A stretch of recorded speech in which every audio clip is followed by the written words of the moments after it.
Didn't realize I missed my mark, but hello. We are trying to stream once again. We are probably gonna do a short stream, but like this game, I think will probably take more than one stream, but that's okay.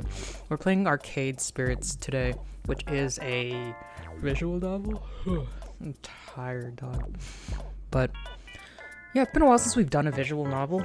It is kind of like something. Even though I love visual novels personally, it's hard for me to be like, let's just do them all the time, because they're not the most like necessarily engaging to watch, but that's just in my opinion. Like, I don't know, what do I know?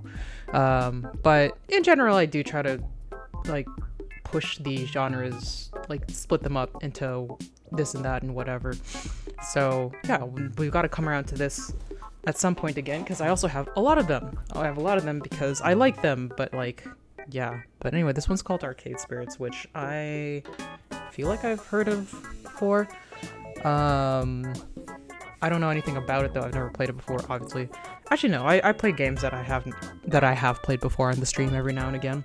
But this one I haven't. Got it from Itch.io Bundle. Set in 20xdx. Arcade Spirits follows an alternative timeline where the 1983 video game crash never occurred. I don't know what that is. I was not alive at that point. After a turbulent work history or grand employment at the Funplex, a popular arcade home to a host of unique personalities and customers, where will this newfound employment take you? Who will you meet along the way? Will you find the romance you're seeking? I don't know. But yeah, we'll have a look at it. We'll do it. It seems like a dating sim. We'll get into it. But yeah, I'll have to do all my moving around of things. Silly Science by Snippers Clips is a long song. It's almost done though.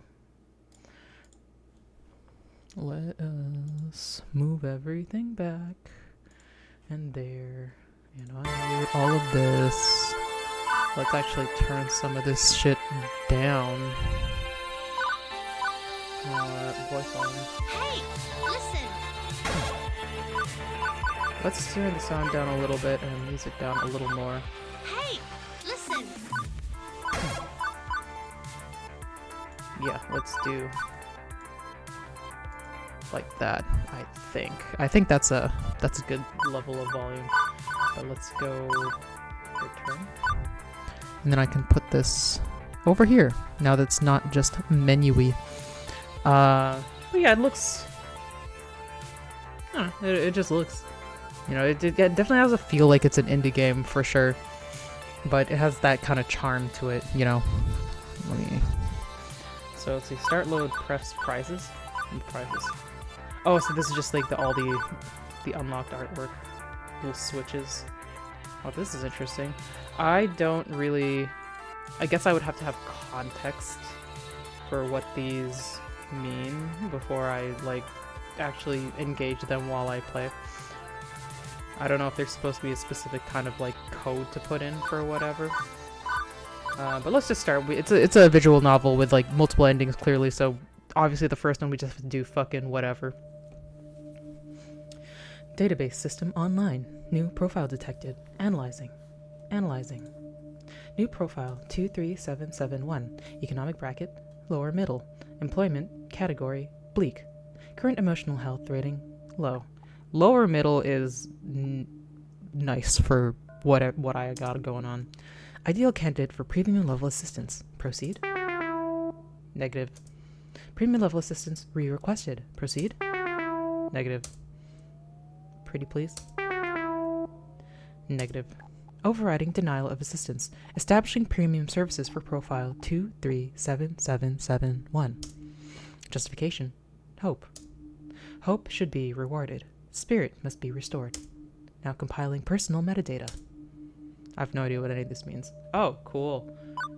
We'll keep the okay. Obviously. Actually, let's see if we can make the avatar.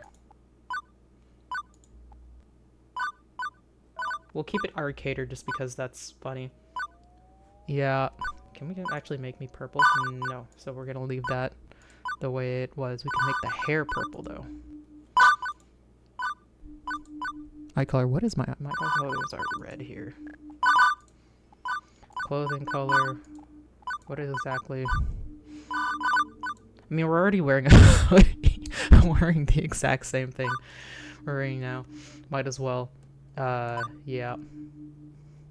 Name Arcader, pronouns they, that's correct. Yes.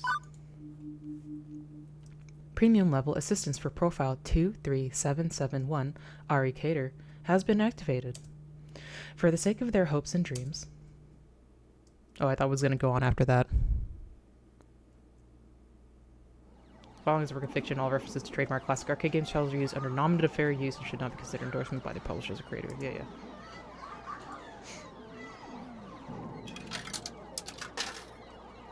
Winners don't use drugs. Oh, we get like an opening for the game. Good. Written by Stefan Gagne and Schumann, copyright 2019. So it's not like super old, but it's getting on in age. Put your recorder up.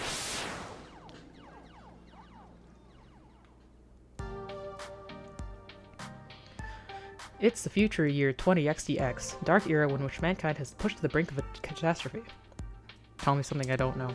Woe be to the human race played by evil, terrifying, utterly sinister, I don't know. Robots, maybe? Evil robots? How's that work? Yeah, no, sorry. The future year 20XDX is pretty much what you expect it to be. I don't know. I'm in a 20XDX right now. Non-flying cars, yeah. Smartphones, yeah. Pro gamer celebs, yeah. Internet trolls, personal assistants, AI, cheese flavor, snack foods, okay. But even with such wonders as 20XDX holds, to date I've had no part in any of them. I've worked as a dishwasher, a shoe salesperson, and a lifeguard for the local community pool. I don't care what era of human history you live in, kitties peeing in the pool is pretty much a constant thing. Trust me on this. It's not just kids, it's like everyone. Like all ages and creeds and races, there is somebody. As for the bustling metropolis of 24-hour neon utopia you see here, my little corner of it isn't nearly as shiny and cool. Let me show you. Behold, my quaint little apartment. How much like this apartment's not too far off, to be honest. Can't complain, really. It's paradise in a relative sense. I only pay half the rent. Okay, I don't have that. Neighborhood stabbings have been down this year. Okay, I don't think I've... There was something like a couple years ago. Also, my roomie picks up any stray socks or shirts I leave lying around. I don't have a roomie, so there's that. In fact, as things go, I'm living large compared to most of my family tree. Or at least I was before today. You got fired from another job? Seriously? Seriously? That's 3 jobs since we left the suburbs. The horrified-looking young woman there would be my roommate and childhood friend, Juniper. Juniper is the one who spearheaded this effort to co-rent an apartment. She's also the one who encourages me whenever I lose a job, like, you know, today. I don't get why you aren't more upset about this. I'm upset. I'm upset on your behalf. Come on, share the load a little, okay? Okay, you know what? I'm trying to get into the, habit of checking what the game looks like when I actually look at it, so that we don't get the same thing that happened with Psychroma. Of like I'm covering up an important, not important, like super important, but like a pretty solid part of, where is that one? Wait. Oh, I clicked the wrong one. Yeah, that's, no, go away. There we go. Where I'm like covering a part that's like more interesting than it could have been in another part. So let's, yeah, we'll do that. I get to see a little profile of Juniper. It's not like I was covering too much, but it's like, what do you guys need to know about like history? Skip. It's fine. Pool's closed, Juniper. Not much I can do about that. Well, I get upset. Oh, it's not fully voiced. Because you actually enjoyed that job more than you enjoyed dishwashing and soap and smelly socks, at the very least. I'm not the complaining sort. These things just happen. Things fall apart. The center does not hold. That's a bit morbidly poetic, isn't it? No, I mean the community center literally fell apart and the pool won't hold water anymore. Whatever. I'll just get another job. Any job will do as long as we can make the rent, right? Wrong! I saw how mopey and tired you were coming home every night from those other crappy jobs. At least when you got back from the pool each day, I sometimes caught you smiling. What's the point of us moving away from home if not to get away from all of that? I mean, we both left that town so we could try to find happiness. right? I just want us to be happy. Both of us. I thought you hated your job. Come on. I'm like, no deflecting, this is about you. My mind's made up. We're going to find you a job that's just as good, if not better, than the lifeguarding job. Oh, weird. Let's start from the top. What's your dream? Well, I'm standing in front of class to give a speech, and I forgot to put on my pants, and your dream job. Oh. I don't know, Jupiter. I've never really given it any serious thought. I've got it. Oh, hey, I think I've just the thing to help you out. Juniper pulls out her phone, rapidly tapping an unlock code onto the glass before pointing out a little pink icon. It's a virtual life coach app. Mine keeps me from being late to meetings. Totally free, too. My cousin introduced it to me. Wasn't he the guy who ended up in the ER after making a homemade flamethrower? It would have worked if he got the fuel mixture in his water gun right. Anyway, I'm sending a copy to you now. I got a pop-up an hour ago offering me 500 points just for recommending it to a friend. Great timing, huh? Well, as long as you're earning points, I guess. At least give it a try, okay? Maybe it can point you at some good jobs. Ones with less socks and or urine. I'll think about it. Okay. But don't think too long, right? In the end, I installed the app. Couldn't bear to see Juniper fretting over me like that. Fucking me every day. Not that I find it annoying, I mean it's more that she has enough trouble in her life without troubling herself over my life too. Both of us had it rough, up to and through the point where we left home to try and start a new life. A better one. She deserves better than me and my problems. Bless her heart, she means well. She's been firmly in my corner all my life. The two of us against any dark voices aligning against me. But that's not to say she's good at being my advocate. Enthusiastic, yes, but skilled, nope. Typically the fantastic opportunities and self-help resources she sends my way are pyramid schemes or something. She's gung-ho about lending me a helping hand, but yeah. So the main reason I went ahead and installed the app was to make sure Juniper wasn't about to get her kidneys sold on the black market or something. Fair. Still, no sense messing around with it now. A good night's rest would act as a neat little emotional reset button, right? It usually does. Right.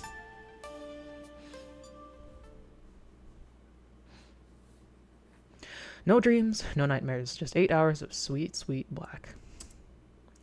By the time my morning light leaked in through the cracks in the blinds, I didn't care anymore about being unemployed again. Juniper had already left to catch a bus to her office. She typically leaves before dawn, but she'd left a note for me pinned to the tiny fridge we shared.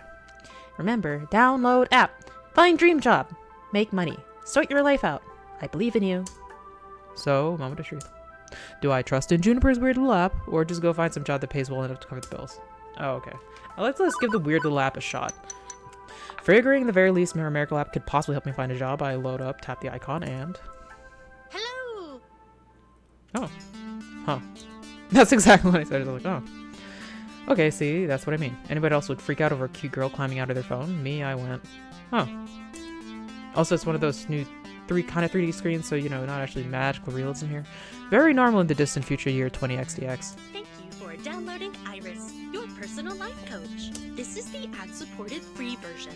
Sponsored by Pizza Yums. Did you know that when you have pizza on a bagel, you can have pizza anytime? I haven't eaten pizza bagels in a while. They are good, but they are not worth, like, price per gram. Not at all. Wow. Would you like to subscribe to Pizza Facts? Pizza Facts. No, I don't want fucking Pizza Facts. Thank you for subscribing to Pizza Facts. Jesus fucking Christ. But... I'm here to help you get your dream job, your dream house, and your dream partner. I'm here to make all your dreams come true. pretty tall order for an app to do, or some sort of wish-granting genie. Well, I suppose in the modern parlance, a massively interconnected database searching virtual assistant could be considered a kind of genie in a bottle. But honestly, all I can do is give you the chance to improve your life. What you do with it is up to you. I can cross-reference search data for you, but without motivation, you won't get anywhere. I glanced up on my phone at the heaps of laundry and half-finished books and the other items strewn about my apartment. I mean, motivation is something I have a ton of. Honest. Hooray! That's super. I'm really looking forward to working with you. Before we begin, do you have any questions? Sure, why should I use this app at all? I mean, my phone already had a voice-activated assistant AI. I could just say like, hey phone, search the web for job listings, and it will work as well, just as well. Ah, but I have an advanced emotional language interpreter. I'm smarter than the average program, with more heart. I can help you sort your life out by analyzing your personality and finding you a perfect path in life. All thanks to my glorious, wondrous, patent-pending, super-duper identity identifier system. Between you and me, they really wanted an acronym that managed my name, but couldn't figure out what to do with the little r. Would you like to know more? Yeah, whatever. Every time you think about saying something, I can tag it with an identity. That way you can be the sort of person you want to be.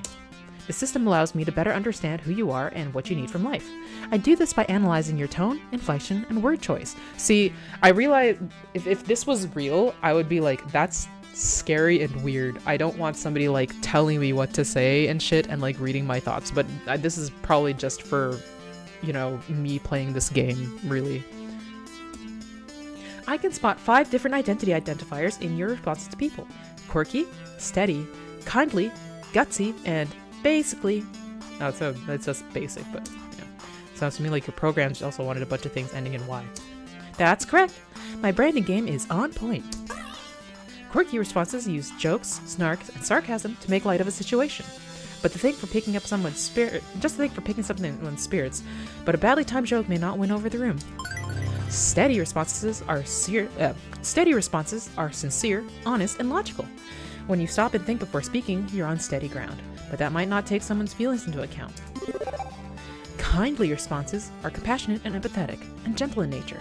They're careful with the feelings of others, but they're sometimes a bit wishy-washy as a result. Gutsy responses go with your gut. When you're brash, bold, risk-taking, and instinctive, you're gutsy. But also means being blunt, confrontational, and aggressive, so be careful. Lastly, you can always take a basically option. It's a balanced and neutral response, safely moving the conversation along while learning more and digging deeper. Over time, I'll build up a personality profile for you based on the identity identifiers detected in your speech. Maybe you'll be predominantly quirky, genuinely steady, a mix of both. Who knows? It's up to you. So what you're saying is I should have always tried to crack jokes or be super gutsy? Oh, and never speak, basically. I mean, being basic's bad, right? Or it sounds bad. Heck no! Oh. They're all useful, in the right context. There are no bad choices. Consider what you could say and go with what feels right in the moment. Don't limit yourself. Sure, you could gamify your personality, but it's more fun to let it happen naturally, you know? Just be you. That's what the first playthrough is for. Now, let's see my patent-pending identity identifier system in action. How do you feel about dad jokes? Hi, jokes. I'm dad. Seriously? Seriously? Why from you? Hey, I never said I was good at dad jokes, just that I could go for them. So now that you've seen the identity indicators in action, do you want to see the indicators like that so you can make an informed decision? If not, I can hide the indicators. Keep it a surprise. That way it doesn't influence your decision making. It's up to you. Oh no, hide the indicators. I'm gonna go like raw and just do what I feel like it. So mysterious. Okay, I'll hide them from you. You'll always be able to spot basically responses though. Anyway, as we go along, I'll analyze and tally your identity identifiers. In fact, let me show you now. Good work. Well, look at that. Such a strong personality. I have said one thing. I have said one thing. You asked me a single question. Off to a great start, I say. And hang on, you're scoring me? Didn't you say not to gamify my personality? Hey, I said you shouldn't. I'm an app. I think in numbers, so I gotta gamify it a little. Anyway, studies show that achievements, or chivos as the kids say, gross, encourage app engagement. Okay, well, what's with the empty space on the left? Oh, I also track vocal responses from people you meet. Once you get to know some folks, I'll let you know how well you're getting along with them over there. Relationship scores. Wonderful. So will you also tell me what the correct responses are to avoid making enemies, or do I need to go find a walkthrough for the vast game you're making of my daily life? Ari, you're looking at this the wrong way. Generally, people won't get super annoyed at you unless you deliberately and repeatedly provoke them, and it'll be obvious when you're doing that. I promise that if you bungle a few social encounters, it won't really hurt anything. No cheating needed. Just relax and have fun. For this playthrough, anyway. You can access your scorecard anytime you want with the Q key. Oh. Level 1, score 100. Oh, I have to actually look. Or click the scorecard in the upper right corner of your screen. Oh, like this thing, yeah. And that's everything. Ta-da! Okay, but how's any of that supposed to help me get a job? Huh? I'm only down this to that because my roomie claims that you're a great life coach for the unemployed. What good will taking the quiz off the back of a supermarket checkout rack magazine do with that? Why, it'll help me understand your spirit, of course. You can talk to ghosts? Is there a ghost in the room right now? Am I a ghost? You have to tell me if I'm a ghost. That's the rule. That's the law. No, silly. I mean your spirit. Your hopes and dreams. Your life's passions. I can even help you find romance. Every personality thing claims that. Everything does. Romance? Seriously? Seriously! Often you can find your soulmate and your dream job in the same place. But if you'd rather focus on gainful employment for now, that's fine too. Workplace dating. Well, that's a recipe for disaster. And hitting on coworkers right from day one can be kind of awkward. Or am I looking for love and ready to start right out the gate? Never get a second chance to make a first impression. If I meet the right person, why put it off?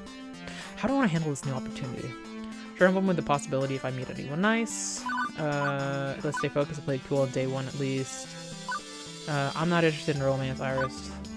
We'll play it cool on day one. Right now I'd rather focus on finding a career. Any sweet loving can come later if I feel like it. That's fine. I'm sure as you get to know people better, romance will eventually bloom. Or not. It's up to you, really.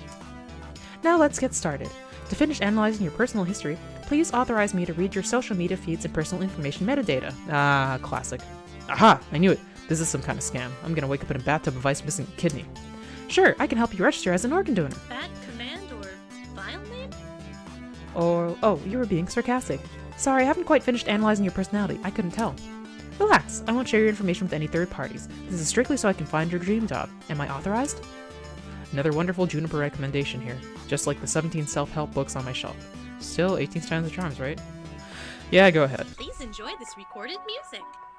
Analyzing. So, do I just stand here, or...? Thank you. Thank you for waiting. I've identified your dream job and arranged an interview, 30 minutes from now. Please put on some nice clothes. Nicer than those, please. I don't think that's too much to ask. Wow, attitude, Kay. What? For your interview, silly, you want to look your best. But we just... how did you land my dream job in 20 seconds flat? Simple. I'm awesome like that. Now get a move on. Tut-tut. You need to catch the 8:20 a.m. bus, and that's 9 minutes away. That's not enough time to change! Well, this is happening. But I do have the chance to get off this runaway train. Nobody says I have to obey my new digital fairy godmother. I could delete the app and find a real job. That'd be the safest option. I could. Let's get dressed for the job interview. Like, we're playing this game, so we're gonna do it. A normal person, someone with their high standards, would have deleted the app right here rather than hop a bus to meet up with what they're very likely men with sharp eyes and taste for kidneys. But me, I was already getting dressed before she'd finished that sentence. It's not that I believed in the silly app's claims at serving my hopes and dreams on a silver platter. Honestly, I expected another shop job to be at best. But, well... it'll be worth a laugh. Oh, I chose to trust in the science. What is my dream, anyway? What the hell. I think... yeah, what the hell. Bold. Juniper's right. I need to get my life in gear. So what's the harm in diving into something this wacky? Okay, there will be a lot of harm, granted, but the alternative is to mope around our apartment for weeks, and then, egads, go get a job anyway. So I thought, screw it. I'm on this runaway train. Let's see how far it goes. And as I came to realize weeks later, turns out that was the best impulsive decision I've ever made. Nice. Okay, I'm going to save, because I actually want to try something. We're gonna start from the... oh shit. I fully, like, closed the whole thing. I thought when they meant quit I would go to, like, start screen, but...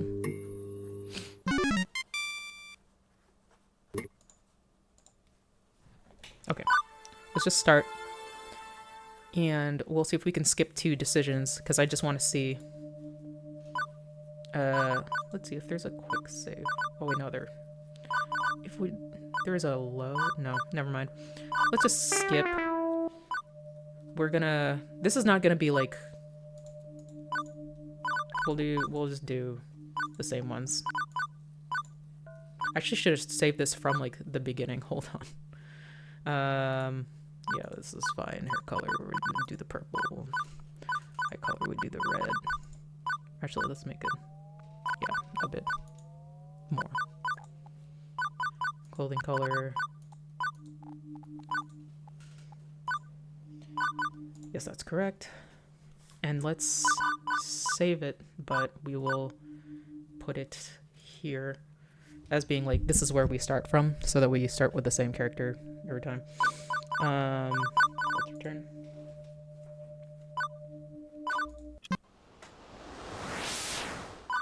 Settle for whatever I could find. Sure, I could just call up the classifieds on my phone, look for something nice and safe. My family's had bad luck chasing down dreams, so I know better than to do the same. Although that little pink icon is tempting. What do? Quit playing games. Let's just, like, refuse the premise. This world doesn't reward people who follow their dreams. I've had them. Oh. This world doesn't reward people who follow their dreams. I've had that beaten into my head time and time again. Meanwhile, I've got bills to pay and no job to pay them with. At this point, I'll take whatever looks like a good, safe bet. After deleting Juniper's app from my phone, I start looking at the help wanted listings.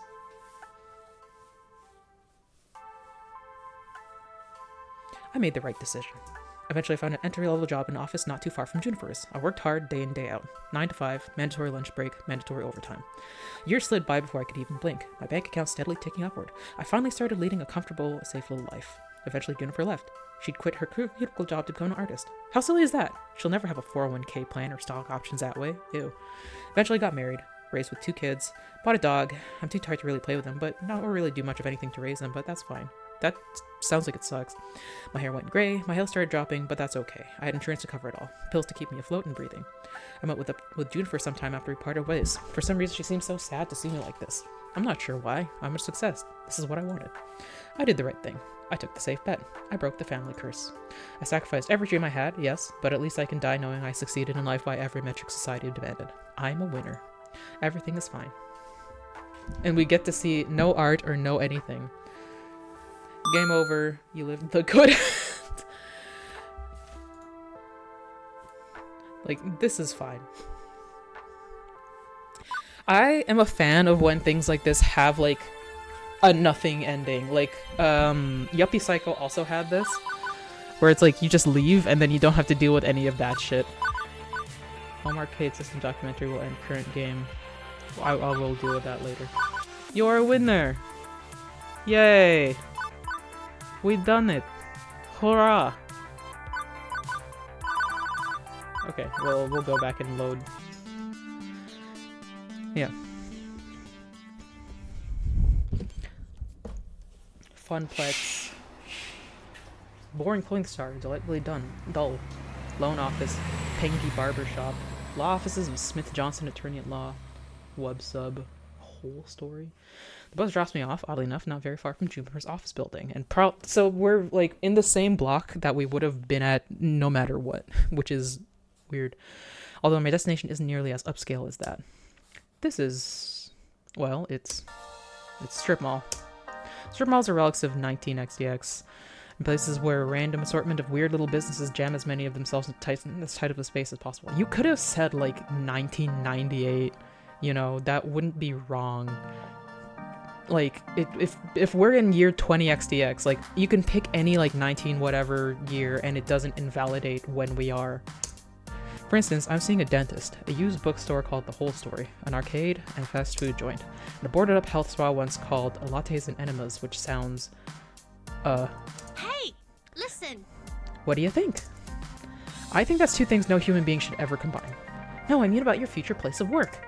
I'm desperately hoping we're not talking about the same thing. Which one of these businesses exactly am I working at? I don't know anything about oral hygiene or old books. You don't know anything about oral hygiene? Or old books, and I'd rather not be a fry cook. The one in the middle, silly. What, behind the arcade? It is the arcade. Huh. What? Of course it would be like, why would you think it was? Anyway. Trust me on this. I reference and cross-reference and cross-reference your personality details, personal history, and social media connections. This is your dream job. My dream job. Really. 99.97%. Huh. I should probably explain like Confusion. Arcades are big businesses in the arcade entertainment sector. Pro gamers are celebs. 5-star arcades are social hotspots. It's always been popular with the mainstream.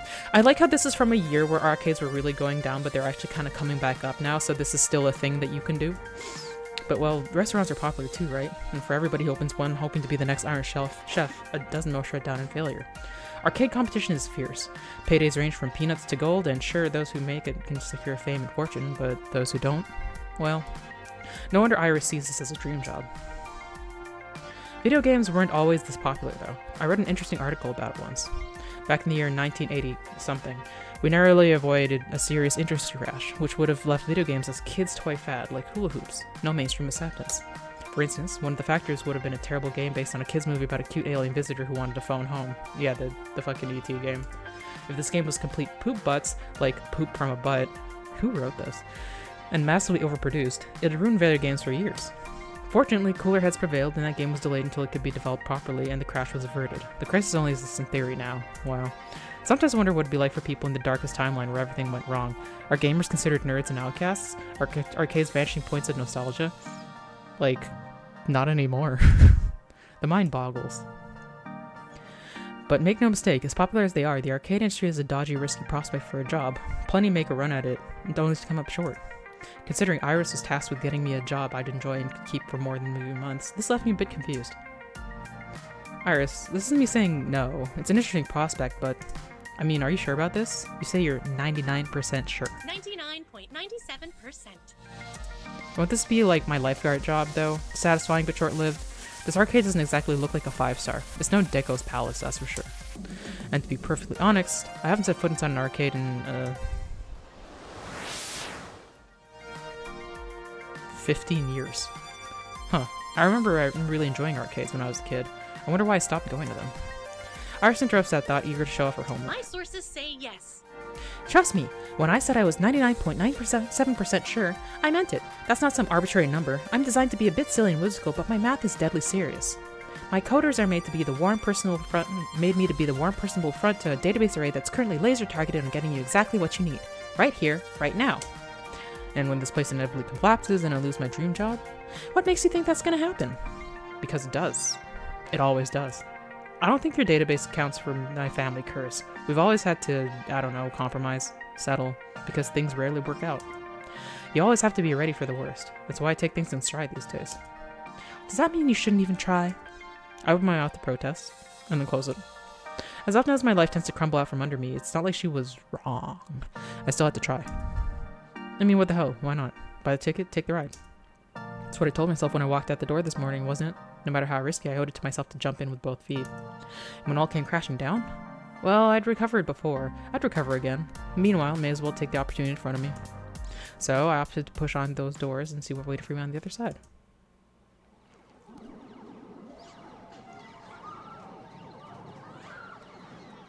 The air conditioning hits me like a cool breeze, albeit one smelling of copper and corn chips. As it's early in the morning on a weekday, it's not too packed with gamers, although it's so packed with games that I'd probably have a hard time finding anyone anyway. At once I'm struck by something odd. I actually recognize most of these games. Neat! Considering I haven't walked into an arcade in over a decade, that's probably not great. Lots of vintage stuff here, from the looks of it, like, really old. Although I don't recognize that game with the stage lights and things. Maybe it's karaoke, or dancing? A Japanese import? My sources say yes.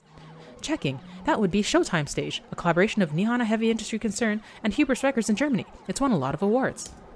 Huh. I recognize most of these, but whoa, is that seriously a Mr. Moopy's Magic Maze? The one in the middle with the split screen is new to me. Mr. Moopy's Magic Maze. Oh, that's fucking... Pac-Man. Split screen. Fist of Discomfort. Street Fighter? I don't know. Fist of Discomfort, our hybrid real-time strategy and brawler beat-em-up.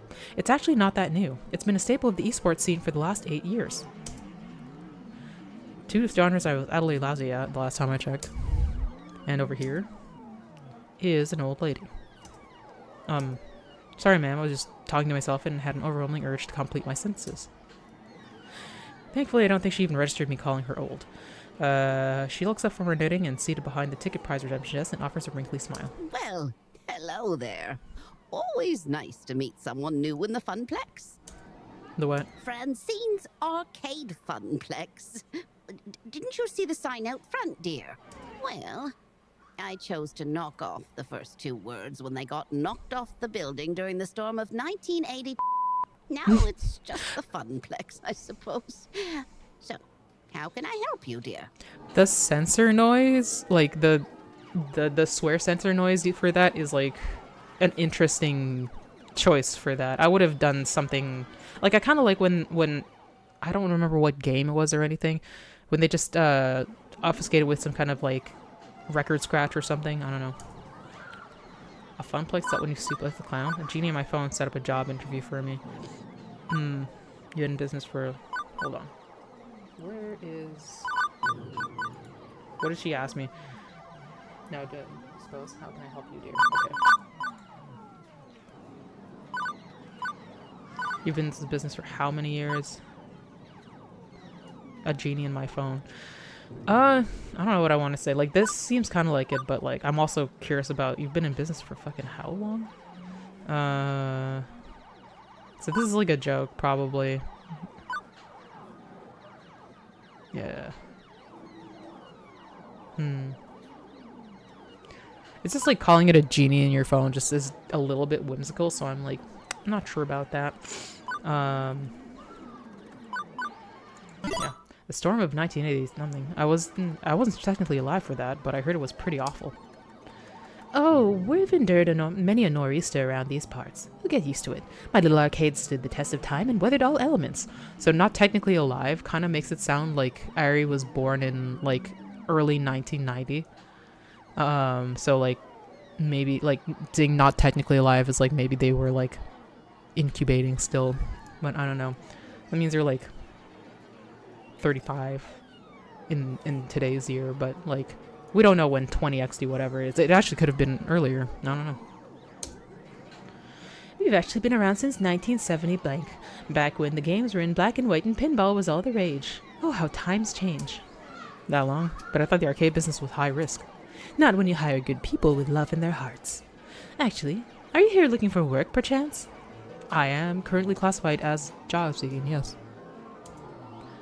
Oh, thank goodness. I'd been hoping someone would reply to that ad I posted on the webs. Please, call me Francine. As in, Francine's Arcade Funplex. Get it? I knew it would be her.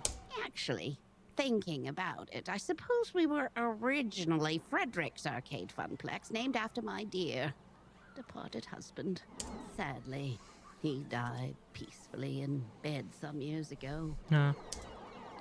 Sorry to hear that. No, don't be. He died doing what he loved. Having intensely physical relations with me. Well, at least it was happy. That's information I needed to know, yeah. And you are? Ari Cater, ma'am. Very well. Shall we retire to the office to conduct your interview? I'd carry on out here, but it is rather noisy, isn't it? Yeah, about that. How do you deal with the constant noise anyway? You tune it out. I'll eventually just sort of learn how to filter out all the beeps and boops. It can take weeks to become acclimated, I found, but in the end, done. She quirks an eyebrow. Well now, that's faster than the others. Not bad. So shall we see what you're made of, This way, please. Francine leads me down a back hallway past public restrooms. To door marked employees only. Why is there an asterisk? No, not asterisk. An apostrophe there. It takes all my strength down to point out the extraneous apostrophe. Okay. Welcome to our little backstage oasis. I suggest we do this in Gavin's office, but it's a bit too untidy. I don't blame the boy, he's been so overworked lately. Please have a seat and we'll begin. As quirky as this place and its owner may be, at least I'm confident I can nail the interview portion of the proceedings. I've interviewed for a dozen jobs and held down 3. I know all the standard questions. What are your greatest strengths? What do you see as your weaknesses? Once I even had to describe how to assemble a Lego set to prove my communication skills. Considering I end up washing dishes, I'm not sure why, but... Point is, I'm confident, prepared, ready. If you were a dinosaur, what dinosaur would you be? Sick. What? If you were a dinosaur, what dinosaur would you be? Right, okay, maybe this wouldn't be a typical job interview after all. No problem, go with the flow, let's do this. T-Rex, Pterodactyl, Brontosaurus, big dude enjoys now T-Rex, let's fucking go.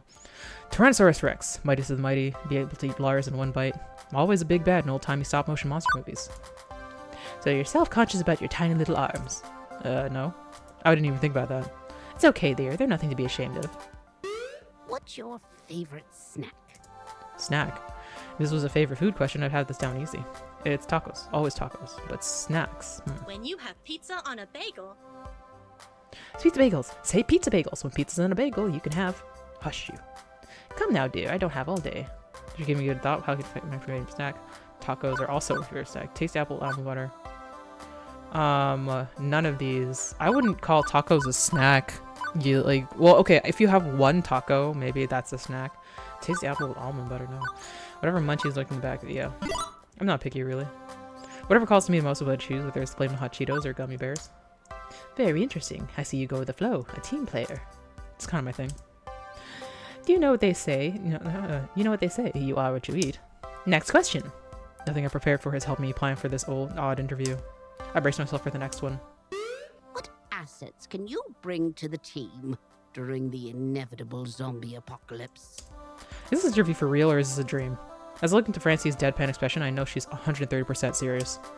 Engineering, I can make stuff. Oh, I could do that. Medical, and hey, no lawyers left to sue for malpractice. To be honest, I'll probably get eaten on day one. No, I can make stuff. I'm essentially MacGyver. I could make anything out of a string, a match, and a screwdriver. Especially if what you want is a screwdriver wrapped in burning string. Good. We'll need someone to build makeshift defenses and think quickly in case we get surrounded. That's cosplay experience for you. An inventive brain is always a critical role in any survival. One more thing. Why are you here? This is like fucking very important person questions, to be honest. This question is so simple and almost actually relevant to career planning that it takes me off guard. I told you it came about the job offer. You're seeking a job, true. But that doesn't really answer my question, does it? No doubt. You think my interview questions are a bit silly, but I like to think of the Funplex as more than a collection of tasks and people to perform those tasks. Most folks my age opening arcades at that time saw it as just another way to make a quick buck. But, well, I saw it as something else. Something more than a way to make a large pile of quarters. And I expect you'll find the others working here see it as something more too. Everyone has a dream they're chasing, dearie. And for my friends, it lies within the Funplex. Now, if all you want is a paycheck, I can provide that. But the last fellow in your position, that's all he wanted. And he didn't last long. So I ask you again, why are you here? To be honest, I didn't have a better answer than why not. Buy the ticket, take the ride, that's what I told myself. But that wouldn't cut it here. I need to actually think this through. Finally, else, I don't know. Not yet. Looking for hope. Haven't had much lately. But don't dare to take risks. I'll be stuck. Confused silence. See, this is where we differ because, like, if I showed up to the arcade, I'd be like, oh, shit, yeah, fucking arcade, let's go. I love video games. Clearly. But I can't, like, imagine not already liking video games so much that that's the reason why. Like, why else would I be there? It's video games. I guess, like, we'll just go with, like, it's a lot of fun. I like fun. I like having fun. Arcades are fun. They say you can find what you love and make a living out of it, right? When I was a kid, I went to arcades all the time with my family. I remember having a ball there. It would be nice to experience that fun again. Not that I'd slack off and play games all day. I'm a hard worker. In my last job, I was a lifeguard. Serious business there. That perks your attention. Oh my, a rather serious occupation, that. And an unusual step from such troubled waters to a land of make-believe. You enjoyed this role as a lifeguard, I take it? Yes, ma'am. My roommate says she often noticed me smiling after coming home from work, which makes Francine smile in turn. I can't say that I can offer a role with such high stakes, but you'd be surprised at the many ways one can save a life, even here. Very well, I'm satisfied. Let's get you to work. I breathe easier at that. Probably the weirdest job interview I've ever had, to be sure, and yet it felt appropriate, like it was about far more than just filling a slot on the payroll. Francine leads me back to the arcade floor to introduce me to my duties. It only occurs to me now that I forgot to ask exactly what duties this mystery job accepted really involved. Yeah, that probably would have been a good idea. Fast Cars 5! Castle Crunch. Snack Runner. Pengy. There's always going to be a Pengy thing, isn't there? Yeah, Moopy. I can't... Is that going to say Pario Marty? Master Golfer. Fist of Discomfort. I can't tell which fighting game it's going to be. Fight Champs. Okay, that's Street Fighter. Is that supposed to say Time Shitters instead of, like, Time Splitters? Some Japanese shit. I can't see that. Where's fucking Bubble Bobble? I've seen this game in every arcade. I do not know what it's about. I don't get it. Francine gestures to the seat she was occupying previously, a stool behind the prize desk. Welcome. How marvelous. Welcome to your new position, Ari. Sitting here, you mean? Sitting here and helping players redeem tickets for valuable prizes. I glanced at the wide array of pencil toppers, rubber spiders, and tiny plastic toy cars on the display. Well, for prizes, at any rate. It's such a relief. I'd really been stretching myself thin lately trying to fill in since the position was vacated. If you don't mind me asking, ma'am, why did the last guy who sat here end up quitting? Something about being so bored out of his mind that he felt like jamming one of those 500 ticket plush dolls down someone's throat. Oh, such a shame. Poor dear. He just wasn't cut out for this line of work. Grandson or no, I've no patience for such nonsense. Oh, wow. I'm sorry, the last person to work this desk was your grandson. Anyway, Gavin should be by soon. He'll handle paperwork and all that administrative nonsense. Now, if you don't mind, all this talking's tired me out some. I'll be in the back office if you need me. Okay, then. Like, having that with, like, this face is just like, well. I adjust my seating on the semi-comfortable stool, leaning up against the desk. Beneath me, a wide array of cheap junk awaited my attention. I could have lost hope then and there that this job would be even slightly more engaging than being a diner dishwasher, but chose to look on the positive side. I'd be helping kids obtain toys that would become nostalgic memories for years to come. Right?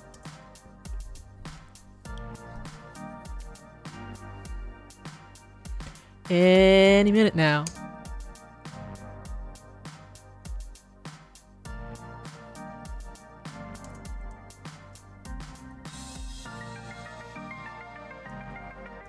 I crave the sweet embrace of death. I've been sitting here for 2 hours now and nobody's walked up to a plane of novelty Funplex shot glass or a colored pencil set or a light-up yo-yo. Lunchtime's approaching, and so far the only people lying in and out of the arcade are a few stray adults who have no interest in cheap friendship bracelets. Thankfully, my first customer of the day arrives before I really start wondering if one of those 500 ticket plushies could really fit down someone's throat. Or maybe not. Nope, just walking on right by me, his head buried in reading some sort of spreadsheets off his tablet. I bet that's Gavin. Was he here to play? Doesn't seem like the typical businessman on a break or unwashed and unemployed game aficionado. In fact, so a snazzy dresser. Seems like a cool dude. Most guys I know are even content to toss on a t-shirt and jeans. Not this guy. Even in arcade, he's sharp like a linoleum knife.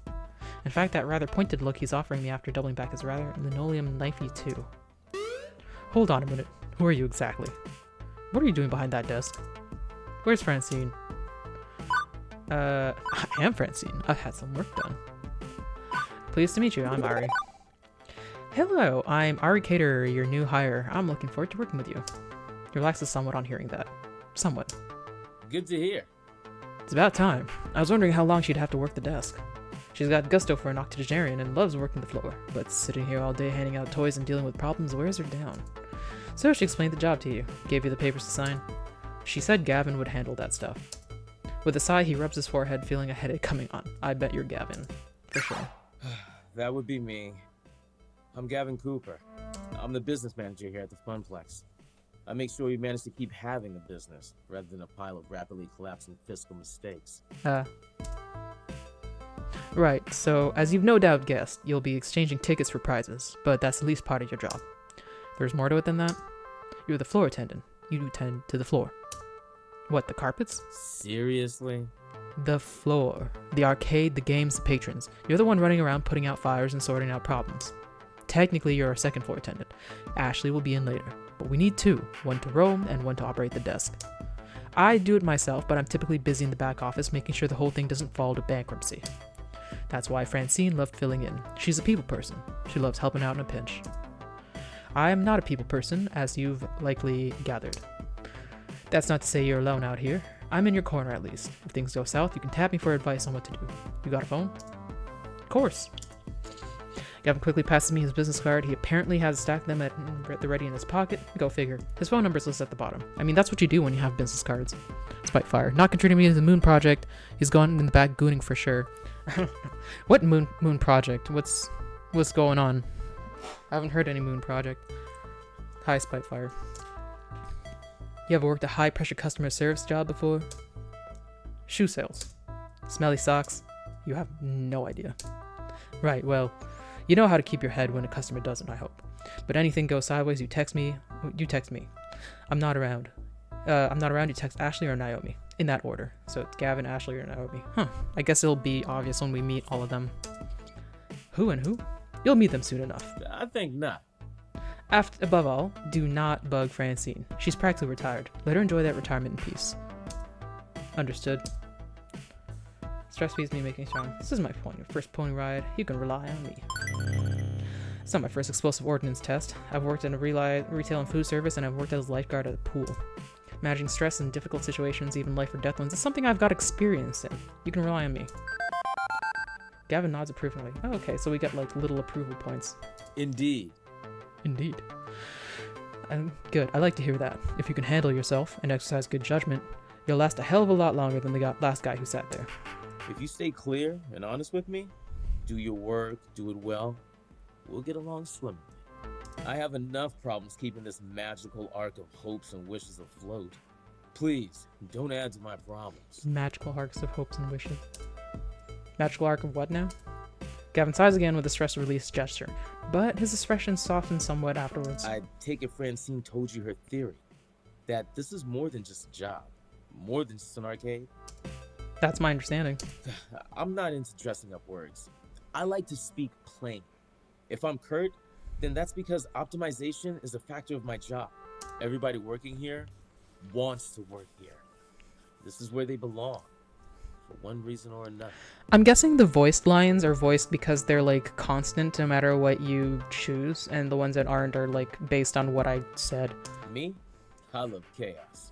I love wrangling chaos specifically. That is kind of fun. Like, it's satisfying when you get like some terrible fire under control and you're like, yeah, I did that. This place is illegal money laundering for sure. I mean, we'll find out. The arcade industry is high risk, high reward. I manage that risk so that they can also find happiness in their lives. Everybody in this business has a dream they're chasing. It's a fragile thing, prone to getting crushed by hard reality. My job is to see to it that never happens. That includes Francine, who deserves better in her twilight years than desperately propping up a semi-failing business. Okay, so he cares about Francine. That's good. So, you find some value in this place beyond your salary, or you'll burn out. Trust me. Last guy to sit there burned out hard. Now, can I trust you to mesh with our merry misfits? Still trying to figure out my why. No, like we said we have fun. I don't want to say that. No problem. Let's see. No. You won't have any issues with me. I'm a solid worker. Gavin nods, satisfied. Thank you. I suppose that's a good starting point. We can build from there. Anyway, I need to go and prepare paperwork. Technically, you shouldn't be working until we've crossed the I's and dotted the T's, but since I'm already sitting here, you'd rather I stick around. That would be accurate. If you're willing to fudge things a bit and work today anyway, it would help us out a lot. Now, if you don't mind, now we could likely use a hand in the workshop. A good opportunity to introduce yourself as well. Got it. Wait, someone else is here? I haven't seen anyone else. Yeah, that sounds like Naomi. Her workshop's through that door there, one next to the UFO capture. The crane game, to use layman's terms. Satisfied for now, Gavin heads in the back, presumably to go to the office to crunch the numbers. If Francine's really taking a nap back there, hopefully he's gonna crunch quietly. My first coworker ended up slightly less cool of a guy than I thought he'd be, but he's not a jerk. Definitely. I get where he's coming from. Let's just do a save real quick. Yeah.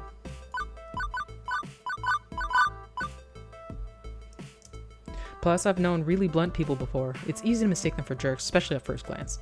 I figure I can give this guy an honest chance. Not paying ain't working.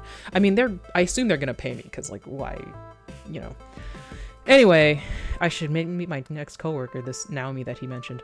Although I could swear Francine and I were the only ones here until now. A double door also marked employees only, also with an apostrophe, leads from the arcade floor to what feels like an industrial area of some sort. I turn the handle and step inside. Who's watching the floor?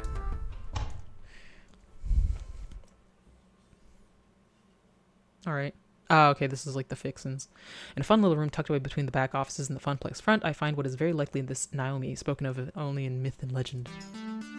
A girl about my age, but certainly not my height, is tinkering away on what looks like an old tube-side monitor. Huh, I didn't realize they had so many circuits. Oh, there's so much. She doesn't notice me when I come in, too busy soldering a capacitor into place. The lingering smell of melting metals fills the air of the poorly ventilated workshop. That's not good. Excuse me, for lack of a better way to interrupt her. I was worried no matter what I did, she might, I don't know, burn her fingers or jump so high she hit the ceiling or something. Fortunately, the shock's not quite that intense. Oh. Oh. Hello? Hey, You know this room is for employees only. She said with no apostrophe. Are you lost? Do you need something? I'm Eric Hader. I'm the new floor attendant starting today. Oh! Hi. I didn't realize Francine already found someone. I guess I forgot to check my text. Oh, whoops.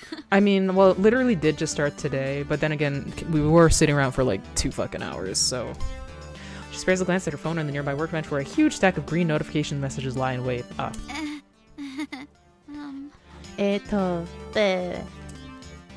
One thought comes to mind on actually seeing her. No wonder I didn't notice her until now. She's totally focused on the task at hand. Yeah. This room's right at the heart of the building, but totally isolated. With the heavy doors closed behind me, I can barely hear the arcade. Considering how completely and utterly dedicated she was to that monitor and not even noticing me, I guess that's also why. But what I first noticed is her smile. Even when squinting to see the tiny components on that circuit board, even when laser focused, she was smiling happily. Anyway, I'm Naomi Fairchild, the Funplex's techie. Hi! Pleased to meet you. I was expecting Gavin, though. He usually checks up on me about now. He's busy doing strange things with numbers. Ugh, yeah, that sounds like Gavin. Money laundering, I guess. I take it he sent you along to help? Great. Give me a hand with this monitor.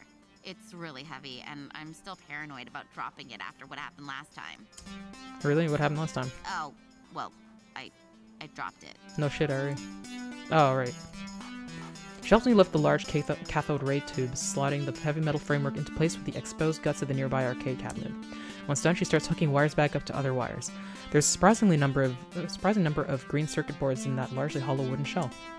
This is the first time I see inside of one of these things. It's weird.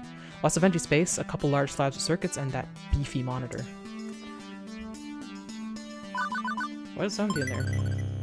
Why is somebody in there? Seems inefficient. Couldn't you pack more games to the arcade if it was more compact? Not really. It's more about the footprint of the floor than the vertical height. The footprint on the floor. Oh, okay. Naomi keeps working on using a pocket multimeter to check various connections as she speaks. Let me explain. I mean, compare American and Japanese cabinets. Ours are designed for standing players, so they have to be upright even if that means an empty base. Japanese candy cabs are shorter, so you play sitting down. But I prefer American style. Ours have more room for art. She closes up the real access panel, closing with one of the many keys on her keyring at her side, and then steps back to admire her handiwork. There's genuine joy in that smile. Not just at a job well done, but at looking at the whole thing like it's a fine sculpture. So beautiful. Ooh, I love the classic Midway style.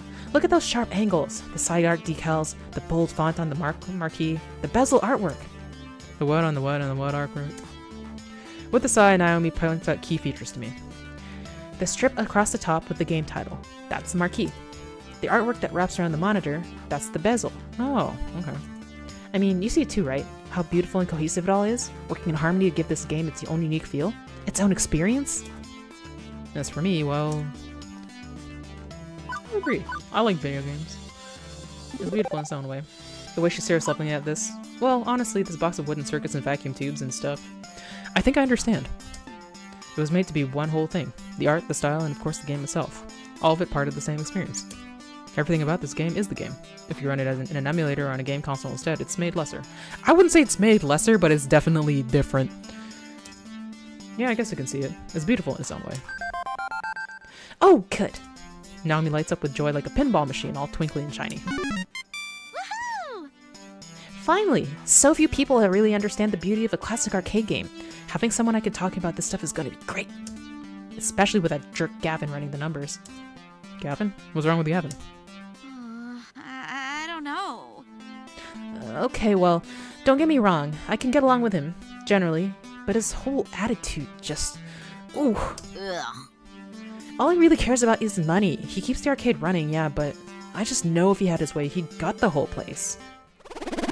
If anybody's gonna ruin the Funplex, it's him. Mark my words. It's inevitable. That doesn't sound right. He seemed easy enough to get along with, and what's more, Gavin gave me that whole speech about protecting their dreams. So that's a pretty sharp point here, a long-standing argument that the new person really shouldn't get involved with. And yet, I'm involved, aren't I? I have to work with both Naomi and Gavin. So I'm not sure I should prod at it, but I kind of want to know, too. Clear the air and find out. So it's one of these things. I wonder what that one would be. I think if it was me, I would just let him keep talking. I just get so mad thinking about what evil, money-minded schemes he's probably cooking up. No, not gonna get work at that. Besides, it's not right for me to dump all this workplace gossip right on the head of the newbie. You seem like a good person, and you love arcade games like I do. Right, let's get back to work, shall we? Now for the less fun part. You seem like a strong, strapping kind of person. Well, a strong person at least. Well, you're a person. That's enough. I'm semi-insulted them. Okay, let's get to it. Right, a little to the left now. My left, you're right. Careful. Now, forward. Right, correct. I mean, not turn to the right. Keep it coming, and... There! Carefully tip it into place. Victory! I gently ease the rolling dolly forward, the giant wooden block sliding to its place alongside its neighbors.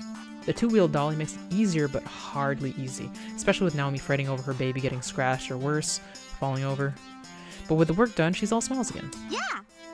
Okay, glad to be done with that one. I swear, I've been working on that monitor for ages. Those tubes are finicky as heck, and I'm still not totally satisfied with the flyback, but... Thanks for helping me out, Ari. I think you're gonna do just great here. Happy to... Alright, stomach growling. Food required, except... I wasn't expecting to actually be working today. I forgot to pack a lunch. When you have pizza on a bagel... Now I'm just talking here, but if you had pizza on a bagel... Shh. Hey, so any good restaurants in walking distance? I think that bookstore next door sells donuts and stuff, but... Oh, no, not really, unfortunately. I mean, there's a cheapo web sub sandwich place, but even that stuff is super tasty. If that stuff is super tasty, you don't want to go there. You need to eat healthy. Hey, I know. Wait right here. And she's off scurrying back to her hidey hole. And she's back, scurrying from her hidey hole. Lunchtime! Here you go. She presses a box lunch into my hands. It's a bento box. I learned how to make them from my mom, who learned from her mom back when they lived in Japan.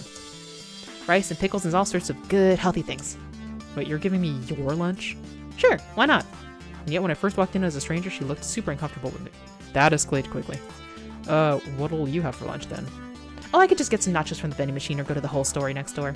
I've got a book delivered to pick up anyway. But you said eating healthy was important? See ya! See you after lunch! I can't help but think she was just looking for an excuse to get some junk food instead. Sometimes that's what it is. I'd say Naomi definitely fits in with Francine's ideals for this arcade. She's got a love for these games, and it shows. And giving me her lunch, me, a total stranger? That's the kindness I don't know if I deserve, but I appreciate it all the same. So, the bento box. I've only seen these in anime. It's cute and hopefully has plenty of calories too. Armed with a box of health food, I retired to the employee lounge to get my lunch on.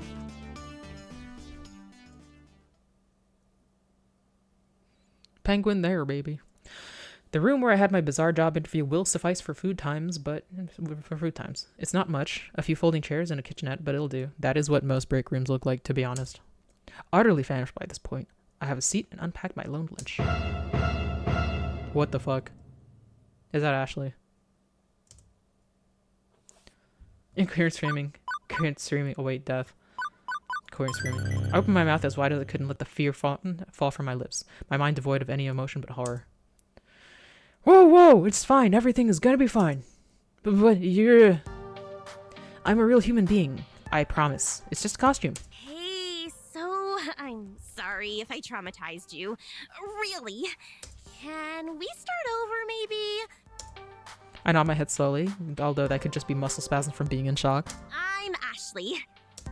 And I'm Ari. I'm also Pinky, the Funplex Flamingo. It's my secret, yet not so secret identity. Is this the same voice actor as Naomi? What the Funplex? What now? It's almost too much to take in. Gavin was a bit of a lot. How is Gavin a lot? Naomi is off the scale cheerful. I've met some really intense people so far. Did you sneak into the employee section just to get my autograph? Me? No. Oh, I thought you would recognize Pinky from all the signs around the arcade. Pinky is the mascot of the Funplex, after all. Oh no, that's not what I meant at all. I mean, I work here. You work here? Since when? Today? This morning, to be specific. Oh, awesome! Welcome to the Funplex. I mean, it would have been way cooler if you were just so enamored with the chibi flamingo creature plastered on every wall that you had to know more. Let's see. You could have stealthily maneuvered your way through all the games, sliding right on up to the employees only door. But how did you get the door code? Ooh. Of course! You would have collected the password on a piece of paper that fell from Gavin's pocket. You searched your heart and decided that 4-digit number had to be the intel you needed. Let's see. Next, you needed to lie in wait for the opportune moment to punch in that secret key code. Just to find me. Just keeps going and going. She's got quite the imagination, alright. Wow, wow. I'm suitably impressed, albeit slightly terrified. She can just take an idea and run with it. Where she's running with it, I'm not even sure she knows. And how would you have snuck out, I wonder? I could have helped. But for a price. Ashley finally realizes she's been babbling to herself for a good couple minutes. Oops. Sometimes I get swept up in a good story. I gotta find some way to make this job more interesting. Is it really that dull here? No, not really. I just crave a different kind of excitement than beeps and boops, screaming children and broken machines. You're really painting the best picture here. Ah, geez, I don't mean to be a downer. I just want to move up in the world. I've got things to accomplish, dreams to fulfill, cosplay to make. Cosplay? As we switch topics, it's like she's a completely different person. Ashley's eyes light up and she smiles. Yeah, like dressing up as your favorite video game or TV character? I love it. I know what fucking cosplay is. It's so empowering to be able to make your own costume and wear it proudly. It's even better when people recognize what character you are. Empowering, really. Granted, she certainly had the power to stop my heart for a few beats. Yes! Definitely! You want to try? You got a favorite game character? I can help you make your first cosplay if you want. In fact, I made this one. I think Ashley's pointing to her flamingo costume, but it's a little hard to tell with her hands as feathers. So Pinky is your creation. Intentionally? Yep, it looks pretty good for my first mascot cosplay, doesn't it? If you're going for terrifying, then yes. I could totally see that in the next Super Slasher 16 film. I wouldn't be able to unburn that image from my mind. Well, I've always wanted to be in the movies. I could be the next Stan Winston or Ray Harryhausen. Let's see. I can see it now. A dark and spooky night in a dark and spooky mansion. 6 teenagers went there for the reunion of something that happened in their dark and tragic past. Skip to the end. Everyone dies except the cheerleader. Anyway, I wear it around the Funplex to liven up the crowds, get people pumped to play some games, and the kids seem to adore it. That makes sense. Although, the arcade has been completely dead so far. No crowds to pump up or kids to be adored by. Hey, secret between you and me? Ashley motions for me to come closer. She leans in, glances around the room once, and then talks in a hushed tone. I did some repairs on Pinky overnight. I had to restitch the left arm, and I was giving her an old test drive to make sure it doesn't fall off. Huh. Limbs falling off seems bad. Oh, it was! Yesterday I was dancing with a little girl. Must have been like 5-6 years max. Anyway, we were next to the Showtime stage when she tugged on my arm and... whoosh! Off came the arm. And the girl instantly started bawling. Well, at least you're consistently scaring people and it's not just me. No. Hey now! I don't want that to happen again. I felt so bad. But enough about me. What about you? Is your Carl's replacement? I guess so. I'm the new floor attendant. I tend to the floor. The floor is the thing I intend to do when I'm not going into cardiac arrest. At least you're funnier than Carl, that's for sure. I can't wait to go home and tell Juniper I do have a sense of humor. She'll be so proud. I assume you've already met Francine, but have you had a chance to meet Gavin and Naomi yet? Yeah, I met them already. Although it seems like they aren't too keen on each other. Right? Ashley rolls her eyes and lets out a sigh. I wish they would hurry up and make out already. Ooh. Yeah. Wait. What? Seriously? So, are they going out? Nope. But they always bicker like an old married couple. Classic anime cliche. The ones who fight always end up together. Mark my words, Ari. Consider them marked. Beep beep. Beep beep, Ari. What's that sound? Drat, I set an alarm for when our lunch break was over. Time to go back to the grindstone. I didn't even get a chance to eat. What? That's no good. Ari needs their calories. You eat up. I'll go watch the floor. In fact, how about I take over the ticket desk for my next shift? You can do my job and wander the floor a bit. Fair enough. Thanks. Ashley winks before her face disappears into the dark recesses of that inhuman mask. As I'm wolfing down rice in the shape of a little heart, wow, it occurs to me I didn't actually ponder my first impressions of Ashley yet. Let's see. Pretty amazing. Pretty cool. Like, I don't know if I will be super friends with her, but because she seems like a lot, but I do get it. Partly because I have a lot of fucking anime management experience. The way Ashley's whole expression changed when she talks about things with passion, it just warms my heart. Her beaming energy just lights up the whole room. I wonder if one day she'll be that excited about something. I'll be that excited about something. Anyway, with lunch in my belly and break time complete, the second half of my workday began. Rolling into the afternoon, the crowd starts to fill out. School's done, the late rising pros are heading out to their arcades of choice. With Ashley covering the desk, my job is to wander the floor looking for problems. Or potential problems. Or just making sure everything's a-okay. But for starters, it's a good moment to collect my thoughts. I think I'm off to a decent start with my coworkers. Good first impressions at any rate. Cooperation is going to be a must. I've had awful coworkers before and they could really drag down your day. Hang on, no time for daydreaming. I think I spot, let's see, 3 possible issues to look into. I should have time to get to all of them, but which do I tackle first? Irate customer near Mr. Moopy's Magic Maze. Someone cursing up a storm at fist of discomfort. That's normal. Loud on long show decades. This one. My mutant floor attendant senses detect danger from the left-hand side of the arcade.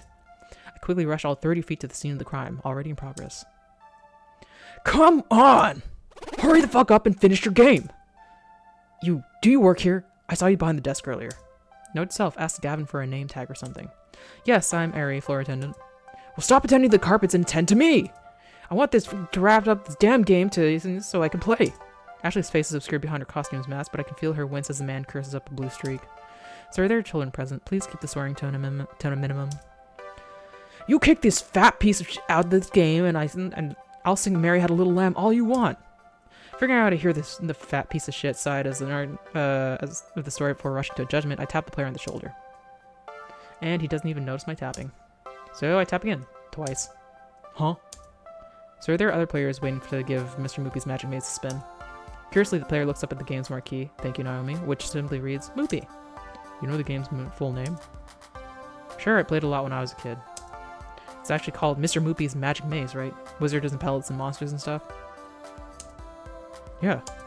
A bit terse as he's laser focused on the game, and I can see why. He's currently sitting on 714,900 points. Holy crap, that's a heck of a high score. Or as this other guy would say, but put it, holy shit, that's a shit ton of a high score. That's a what of a high score? I don't know what swear word would go in there. Ooh, it's a game I left. Oh, hi, Amethyst Lilac. Yeah. Giving it a spin. Excuse me. Right. Sir, can you please wrap up your game? Nope. I'm keeping good pace here. Plenty of livestock, on par from getting close to the world record before the kill screen. Somehow the thick accent and arcade jargon sounds classier when draped in his British accent. As if I was gonna know that he had that. Like I'm watching some documentary program on the BBC. Yeah, but this is a public arcade. Other folks want to play their games too. He finishes clearing the current board while pondering the predicament. Okay. At first I think he's stepping away to end his game, but he's letting his stocks of 50 extra dues slowly deplete as he pulls out his wallet. Without pause, he pulls out $3,000 in cash and holds it out. Will this cover it? For a moment I flash back to that movie where some dude pays another dude to sleep with his wife and they roll around in bed covered in money and, what movie is that? Cover what exactly? The cost of the game. The game itself. I've never seen this much raw cash in one place at any given time. It's not even in 20s, dude's rolling in Benjamins. So hundreds. One moment please. On it! Fortunately, Iris already has my message app open for me with Gavin's contact info preloaded. With trembling fingers I key in, customer wants to buy Moopy for $3K, what do? And this is the minute I have my response. Considering paid $200 for it plus parts, yes, absolutely yes, sell that relic immediately. Well, okay then. Although, how's Naomi's gonna react to this? Offloading one of her darlings just because Gavin wants to make a 15-fold profit? It also feels kind of weird to be taking advantage of this guy's lack of a grasp on the real cost of old arcade machines. I knew all this workplace drama was going to catch up to me at some point, but with this rando breathing down my neck, I gotta make a decision. Give him the 200, but I'm not sure we should sell. So both of them, I'm not sure if we should sell this game. Yeah, also, shouldn't we, like, ask Francine? Oh man, I don't know about this. My semi-boss is cool with it, but there's a lot of factors in play. I don't think I should just let you walk with this thing. I feel a bit wishy-washy about the whole mess, not wanting to get on Naomi with Gavin's bad sides, but the player simply smiles. Well, we can't have a mess, can we? Wouldn't be sporting. Let's compromise. I'll buy the game so I can play it whenever I want, for as long as I want, provided no one's already playing, of course. And in return, you can keep Mr. Moopy here, where he belongs. We wouldn't want Naomi to cry, would we? Wouldn't be proper. With his mind made up, the man presses $300 into my waiting hand, satisfied with negotiations. Wow. Which leaves the rando hopping mad. To be fair, we had kind of been ignoring that he exists. It's like the best bare bones VN I've played. Such great characters. Yeah. What the fuck, man? What kind of arcade is this anyway? Fuck this, I'm going to Deco's Palace. And we just lost a customer, stomping his way out the door. Stomp, stomp, stomp. On the plus side, now I won't cry. On the negative side, I just drove a rando out in the cold. But we got $3,000 for it. Fellow. Yeah. As for the player, well, he goes right back to playing. Eating pellets, zapping ghost monsters, clearing mazes. With a crisis behind us, I can actually focus on who this gonzo rich guy actually is. He doesn't care about more than just his game. Splashing around the cash, aren't we, Mr. Moneybags?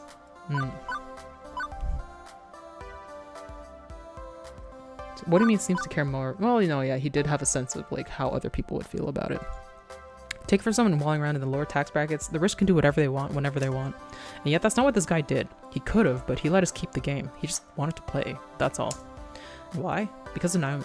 Because of the Funplex. It's a home and a family. For the games and for us. Maybe it's for the best I sent that rando out the door in favor of this guy. So, you know Naomi. He's happy to talk even while playing. Of course.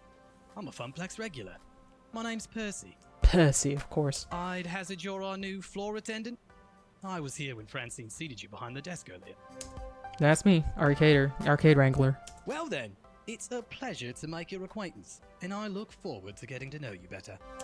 So you've seriously just been playing Moopy all day, huh? What can I say? It's my calling. I actually owned a Moopy cabinet once. Had it in my flat. But playing it by myself, all alone in the dark, it's not the same. I need the atmosphere. The beeps and boops? No, those you eventually learn to filter out. Yeah. I mean, everything. The games, the lights, the kids, the feeling of being in an arcade. I score my best when I'm in real world conditions. Yeah, not me. I actually score best when I'm, like, right here where I am, like, right now. It's all about the emotions. The laughter and the tears. The excitement of competition. Not that I don't appreciate an arcade, of course, but I do also like sitting down and being able to focus and not smelling like the spilled beer in places. But yeah, I also go to the arcade. I need that swirling chaos of human emotions around me to play at my finest. Now we get that. She keeps Moopy in top condition for the day I eventually land my high score. What's the current world record then? About 3.5 million. This guy's been standing here since I was working the morning shift. Hours and hours, and he's still only about 720k into this game. Can't imagine him being in anything but top health condition to try this. Guy's gotta have legs made out of carbon fiber and a bladder of tungsten. That's not good. You go and get an infection. I just let a few extra lives drain out whenever I need to go pee. Oh, true. Also, he may be psychic. I feel like I should let him get back to his game, but burning questions. They burn like fire, like the pee. How's he can afford this game? Must have a solid job, good income. If you don't mind me commenting on it, that's a lot of money for just to have on your person. What do you do for a living? Drop shipping? Fucking Bitcoin? What? He doesn't really seem to care about his work. Not in a guarded way, just less interesting than his current maze. Maybe he's actually the head of an international diamond smuggling ring. They hide the stones inside arcade games. Day trading. Ah, yeah. Huh? Day trading. Stocks and bonds. Anyone can do it if they have a head for the numbers. It's really nothing important. Or maybe he's a day trader. Don't think so. I don't feel people are defined by their work. I know the arcade is home to those who've made their passion into their work, but it's the passion that matters more. I have my passions, the same as anyone. I look forward to learning yours as well. When I'm not deep in the middle of a game, I mean. Getting more and more distracted by the game. I should leave him be. I have to do a thing about a thing. Be seeing you, Mexicada. Yet another weird encounter in a string of weird encounters. By the end, he sounded more like high-scored junkies you hear about in documentaries. Obsessed, driven, kinda strange, well, of course. But that's not the impression I had of him in the beginning. From the beginning. He smiled when talking about not splitting up the arcade. There's something more going on here. But well, he's a Funplex regular. There'll be plenty of time to learn more later. I've got work to do. Let's see what to handle next. That's normal. Let's see what's going on at DDR. In the distance, I see a number of people gathering, which is surprising since the first half of my shift was complete in utter solitude. Don't get me wrong, I'm happy to see that people do come to the arcade, but that's quite the crowd that's assembling. This has to be against some kind of fire code or safety protocol or something, right? Speaking as a citizen that enjoys living, having an escape route in case of emergency is necessary. Time to clear the way and pave my own path of safety. As I approach, I see flashing neon lights accompanied by upbeat Europop drifts. It's an auditory flashback right to 1980-something. I can't help but nod my head to the beat. Didn't you say you weren't alive in 1980-something? You don't really have flashbacks there. A pulsating mass of people have surrounded Showtime stage, cheering on the current player. The game itself takes up a whole corner of the arcade, requiring a fair amount of space to actually play. Showtime Stage is an ultra-modern arcade smash hit. It uses motion tracking sensors hidden behind the colored spotlights to check dance pose accuracy and score your sweet moves. It's pure dance fever. Can you catch the fever, Ari? I had my dance fever shots at the doctor's office earlier this season. As the dance ends, one of the players hops down from the stage and immediately starts talking to a young man leaning up against the back wall. Did you see that, Teo? I got my first AA on Stop the Beat. Hell yeah! Yeah, I did. You're doing great. Remember that last month you couldn't even pass that song? Totes impressive. I'm gonna keep practicing and one day maybe even surpass you. Hey, I hope you do. And when you do, you can be the one who brings the new dancers and teaches them how to play. As the next song starts, my eyes shift from their conversation to observe the gyrations and intricate limb movements coming from the Showtime Stage. I feel my head bobbing and my foot tapping. Hey, it's a really catchy song, can you blame me? I'm getting really into it when I feel a hand on my shoulder. Care to dance? How about you? Want to take the spotlight? Sure, I can learn as I go. Back when I was stomping around on Dance Mat games as a kid, they had arrows. I'm not sure I'd even know how to play this one, but it has caught my curiosity. Of course I'm gonna play the rhythm game. Jesus. From the previous observed conversation, this guy seemed to know the ins and outs of this weird dancing game, and is keen to teach. Before I commit to getting down with my bad self, I think I should know a little more about exactly what that entails. Plus, I'm used to playing these games solo. Less chance of stomping on somebody else's foot that way. 'Tis a valid point. However, how could I resist asking a person such as yourself? You caught my eye the moment you walked over. Hey, wait. You're new here, right? Yes, very. Name's Mateo. Oh. But everyone here just calls me Teo. Teo's the best! Great guy here! Sort of like our leader, yeah? Oh, please. I'm nothing, really. Looks directly into my eyes. Nothing as special as you. Jesus. Starting it like straight up. I just like to show newbies the ropes and teach them how to play. Our community is small, but we're all super close. I think you'd be a perfect addition to our gang. So, what do you say? Play our silly dancing game? Teo stretches his arms to me, waiting for my hand to grab his. Sure. Could care less that I'm supposed to be working. As a kid, I remember stomping around on dance mats. Why not try out 20xx's hottest dance game? Even if I technically don't know how to play it yet. Without thought, I take his hand. Let's do this. I was about to step up to the stage, an ominous shiver crawls down my spine. I glance over and spot Ashley standing behind the ticket counter. I know I can't see her face behind the mask, but I can totally sense she's glaring daggers my way. It's creeping me out. On second thought, I'm actually supposed to be working right now. I'm the new floor attendant, Ari. Really? But I haven't seen you around here at all. What happened to the other guy? He was actually pretty good at Showtime Stage now that I think about it. He's out. I'm in. It's currently year 0 of floor attendant Ari regime. Hello there. Well, it's an honor to meet you, Ari. I hope we get to know each other well. Indeed. For someone that actually loves Showtime Stage as much as you do, I haven't actually seen you play yet. True, most of the time during these meetups I tend to let everyone else play. I go around and make sure everyone is happy and having a blast. But what about you and your feelings? Teo shrugs. My happiness comes from making other people happy. That's all I need in life. Which is well and good, but I still need to deal with this crowd. How best to handle it? Want to film a workplace safety video? Yeah. Good, we can start by getting to know workplace safety together. I hate to be the bearer of bad news, but you gotta break up the band. Unless you want to film one of those retro 1960-something public service announcement videos where someone loses a leg dancing off the stage and into the crowd. Well, yeah. I guess we're kind of overdoing it a little. Shaking hands with danger. Hey, when the heat is on and the lights are shining, these things happen. I'll take care of it. Luckily, the song that was being played just finished. Teo jumps on the stage and cups his hand over the mouth. Hey, listen! Is that how everybody gets attention in this game? We need to keep the area to the left of the stage clear. Oh man, but why? I like my spot. Like, why are you getting mad at that? Hey now, you know the deal. We also have to be cool about fire safety. It's Ari's first day, so let's show them some respect. He looks like somebody who would be in, like, a fucking 80s PSA about safety, though. See everyone turn around and glare at me. Great, now I'm gonna be known as a party pooper. I guess I had worst reputation in my lifetime. Like that one time, I had to close the pool because of that dirty bandage floating in the water. No one to talk to me for a week. Hey, don't disappoint me, crew. Ari's just doing their job. Reluctantly, the crowd reshuffles in a semi-orderly fashion. As everyone settles down into a safer way of watching the game, Teo jumps down and comes back to me. Better? I nod, genuinely impressed with how Teo can capture his community's attention, listen to him, and have the utmost respect for him. Yeah, actually. Much better. Didn't mean to cause any trouble. Sometimes we just get so caught up in the game, you know? Of course you know. Hey, you should still join us later. Maybe when your shift's over. We'll all be here dancing until closing time.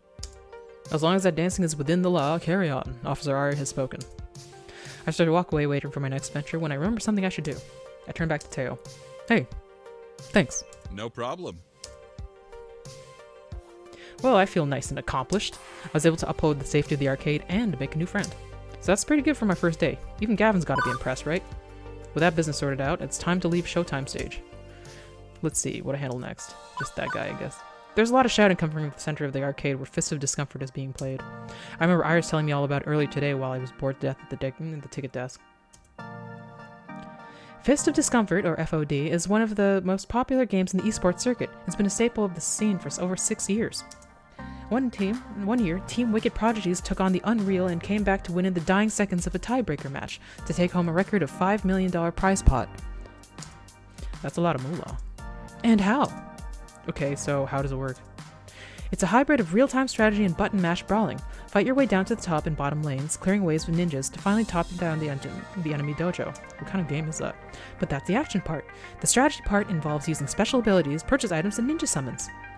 FOD is sheer elegance in its simplicity, the way the different game systems interweave to form one masterpiece of esports perfection. So, summon good ninjas, punch bad ninjas, smash dojo. I'd say boiling down a rich game of action and strategy played by the world over by top gamers in such a way is a bit degrading, but sure, okay. All of which is super interesting and stuff, but right now, all I care about is dealing with the loudmouth currently playing the game. The closer I get, the louder the yelling gets. Most of these words are words that... What the actual fuck was that? No, those are definitely all words my mother would disapprove of. You've got to be fucking me. Or shitting me. I don't know. There is no fucking way that is even possible. Those hitboxes don't even fucking connect. Fuck this game. Fuck it all night long. Get wrecked. Rando Calrissian, okay. Oh, this is far from over, Scrub. I saved up a little something extra special for you. I've been baiting you into attacking my sensei, which you fell for. Hard. Oh hey, did I forget to mention that I brought an extra ultimate technique scroll from my dojo?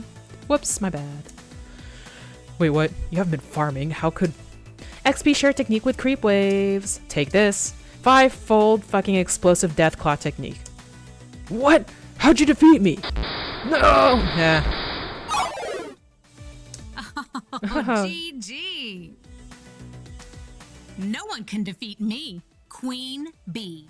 Is she like an esports player? My dry eyes painfully blinking makes me realize I've been standing here watching intently during that whole exchange. I'm not 100% sure what just happened, but that didn't matter. I was completely sucked in. Couldn't tear my eyes away. I was watching a train wreck. It was like watching a train wreck. I mean, if the train was the arcade game and the wreck was that guy's face. Hey, kid. What are you staring at? Never seen a champion of my caliber before? Oh, seeing as I don't even know how to begin to start to even consider how to respond to her question, I opt to take a moment and collect my thoughts. From what I've somehow gathered, she goes by Queen Bee. That jacket she's wearing identifies her as a member of L7 Gaming, an arcade esports team. Ah. And she's the most direct, fierce person I've met all day. That's saying a lot considering who I've run into so far. She'd be fun to hang around, no doubt. Why so rude, though? What a sore winner. I mean, like, she's kind of a hater. Does she buy that and act this bluntly towards every new person she meets, or grumble whenever she's on the losing end of a fight? It's off-putting. What happened to good sportsmanship and being nice to your fellow human? Hey, don't just stand there all weird and quiet-like. It's creepy. She snaps her fingers to grab my attention. So, are you gonna f***ing quarter up or not? Think you can best the hottest rising star of L7? From what I've seen, I know I couldn't best a scrub, let alone a professionally competitive player of this game. Nope. No thank you. Plus, I'm not sure I'm allowed to play games while I'm working. You work here? Yes, me. And what is your job passing me? I'm not sure. Like, this is basic, but... I'm actually pretending to work here. No. Yeah, I'll just be basic. You bet. In fact, I was just hired earlier. I'm the new floor attendant. If this game needs your quarter, come to me. Wait, you're serious? Okay then, welcome aboard this runaway train. Hey, they haven't given you a name tag yet. How am I supposed to know who you are? I think that was actually a weird tag to have me introduce myself to her. I'm Ari. I did technically just start working here 6 hours ago. It might take them time to issue me a name tag. Maybe they need to send a carrier pigeon to an ancient monastery where name tags are forged in a vast clay oven. Queen Bee is a terrible gamer tag. Of all the games I played monsters with Queen and Bee in the name had been defeated.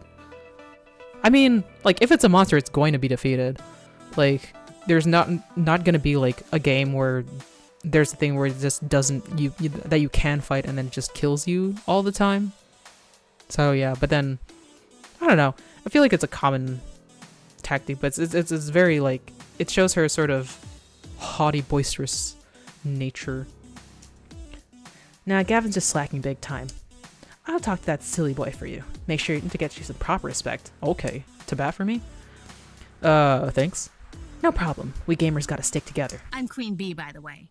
Aggro-style FOD lane pusher specialist for L7 Gaming. I figured that when you put your arms over your head and cheered and shouted, "No one can defeat me, Queen Bee." Hey, I do not sound like that. Well, maybe a little. Anyway, I'm one of the regulars around here besides Per and Teo. Is that like, what was his name? Percy?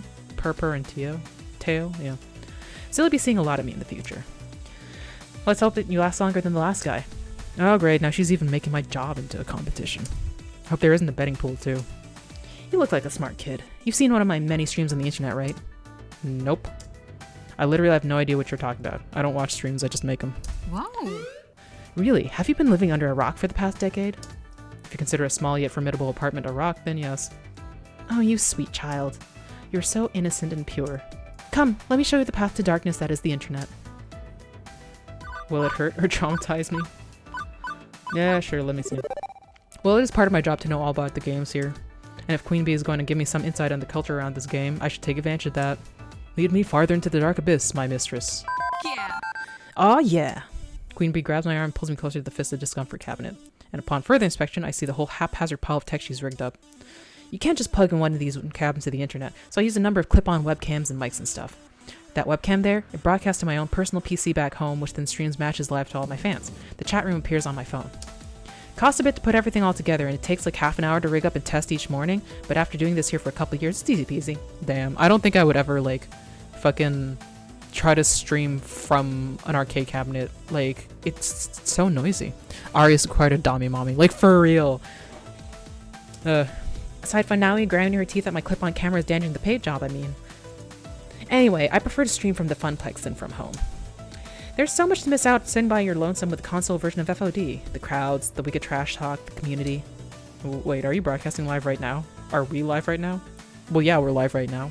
Fucking, what do you just think this is? Nope, no way. Haha, fuck no. That's part of my warm-up matches. I've got a pretty big tournament coming up, so I try to get as much practice in as possible.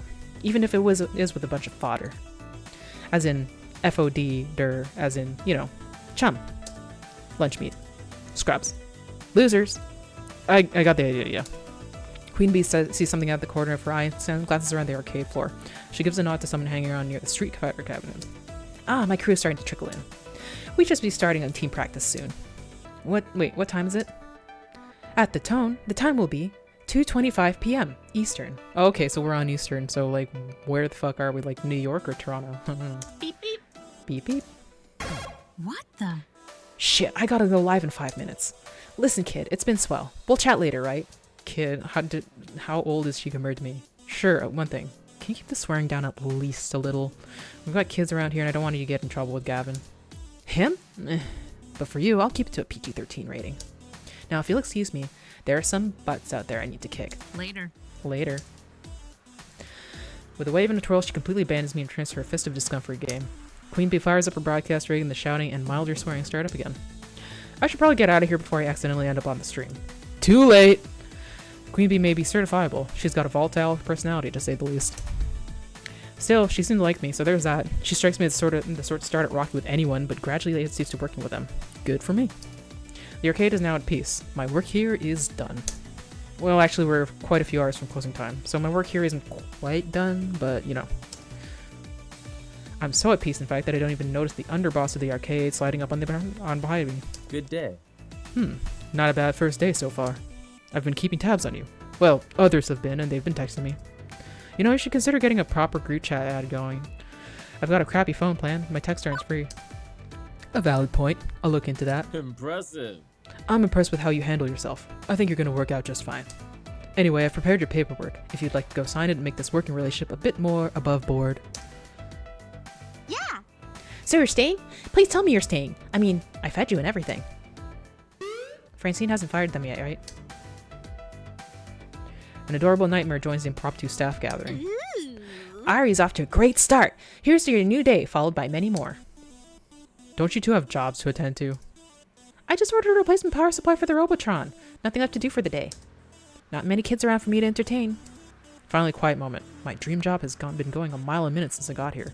Except for, like, the beginning where we were bored. Is it my dream job? Well, the Funplex is definitely a plex of fun. I told Francine I used to love going to arcades. Maybe I'm starting to feel that all over again. My coworkers are a fun-loving bunch, too. I mean, presumably Gavin finds spreadsheets fun and loves them, so he counts, too. Dream job? I don't know. Maybe. But it's an absolute blast, definitely. We've only got a few hours till closing and it's nice and quiet. How about we game a bit? Speak for yourself. I've still got paperwork to handle. Oh, come on. Don't act like you don't game. Irrelevant. I know your dirty little secret. What? Naomi. You sneak in early each morning to play pinball. You're a pinball wizard. Ah, well. What of it? I bring order to chaos. Pinball is the very expression of that art form. You know what we should do? Impromptu pinball tourney. The girls are giggling and I'm finding myself smiling right alongside them.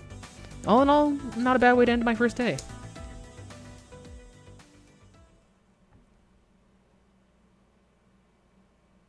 By the way, I've booked a birthday party for this afternoon. Oh, hey, Francine, what's up? Did she not tell anybody? The looks of confusion and outright terror on their faces, all laughter dying off immediately, are vaguely concerning to me. Night on Bald Mountain starts playing. My god. Sorry, I meant to tell you, dears, but I plumb forgot. This is the gay club when a bachelorette party comes in. Birthday party. How old are the kids, may I ask? It's her 5th birthday. Oh, to be young again. 5-year-olds? Naomi starts pulling out her hair, eyes wide and trembling. Throwing ski balls overhand into the glass. Jumping up and down on pinball machines. Putting chewing gum into koi slots. Pulling out my costume, tearing off pieces of it. Naomi, Ashley, keep together. We've survived kids' birthday parties before. Doom! Doom! The end is nigh. Well, I'd hate to get in the way of all the fun. Yep, it's time for my afternoon nap anyway. Weren't you just napping? I mean, you are 80, so who cares, but... Have fun, dears. Right. Battle stations. Everyone. I'll take ticket desks so I can oversee operations. Ashley, greet the kids. Naomi, watch for hardware damage. Ari, roaming duty. Look for trouble. Do what you can. Prepare yourselves. They are coming. Like an coming tidal wave, the rumble is felt before it's seen. Parents pulling into the parking lot, minivans disgorging kindergartners, and suddenly...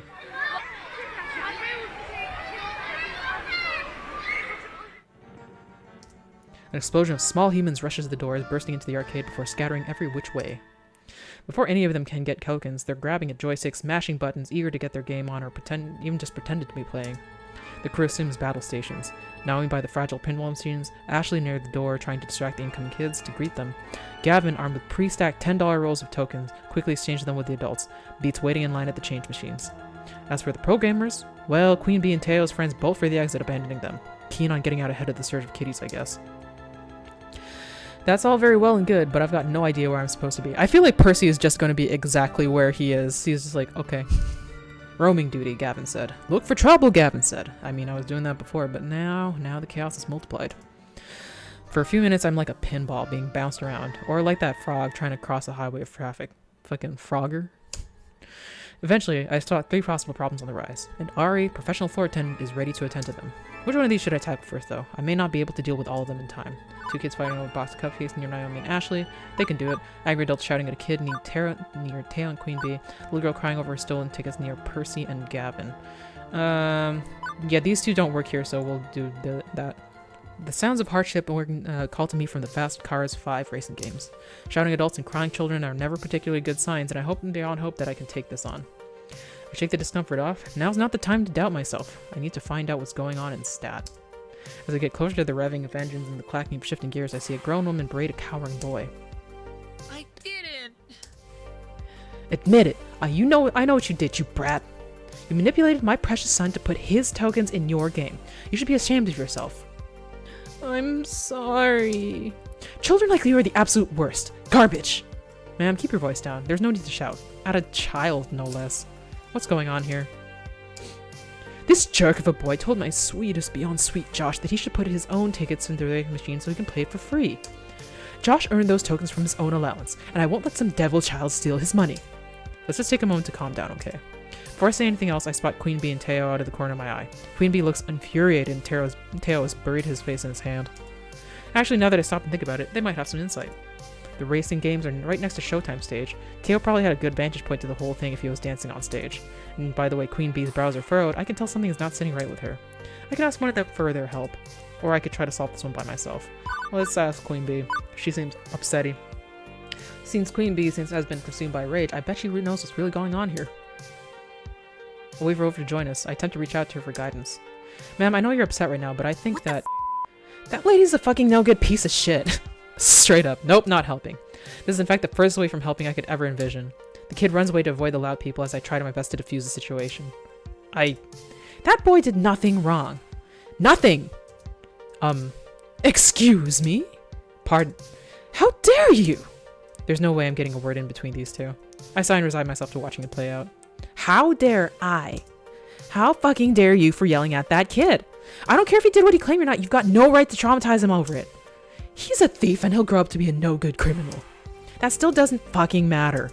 Do you honestly think, like, take a single fucking second of your life and really think that shouting at a child is an effective way to handle this? Ugh, you can't tell me how I should act. And who do you think you are? I'm the nemesis of evildoers. Righter of wrongs. Rising star of L7 Gaming. This is so cringe. Queen Bee poses in her trademark pose. No one can defeat me. Queen Bee. I'm the one and only Queen Bee. And in the name of the Funplex, I'll punish you. Jeez. Well, I've never. In all my years, you're far worse than an impudent child. Josh, we're leaving this horrible arcade. Right now! Well, that's one way to handle that. The woman scoops up her child and storms out the front door. I don't think we'll see her or her son anymore, and frankly, I'm okay with that. Once they're gone, Queen Bee turns her attention back to me. Come on! People like that really piss me off. My blood's still boiling. Oh, hey. Oh, hey, and thanks for the backup. You're welcome. I really didn't do much of anything. Yeah, well, I knew you had my back, kid. I can sense that you're like me. Can't stand to see people getting screamed at. It sucks, you know? Queen Bee's whole aura changed from her normal upbeat snark to being completely down in the dumps. This is a side of her I haven't seen yet. She just looks so sad. Are you okay? I know it's not in my business, but I feel like I should ask about this. Looks like the incident hit her hard. Hey, everything alright? It's okay, you can tell me. She paused for a second before her normal smile creeps back on her lips. Seriously, I'll be fine. I just don't like seeing adults treat kids like their future's nothing, like they'll be worthless stains on society. I had a lot of people tell me that I could never be a professional gamer, that I should quit daydreaming, and I say, fuck those people. Don't let anyone tell you who you are. Hey. But hey, thanks for asking. I appreciate it, kid. Okay, show's over. You can go check on that boy. The boy! I totally forgot. You're right. I always am. And if you'll excuse me, I need to try to squeeze in a few more matches before it's quitting time. Later. I'm out, kid.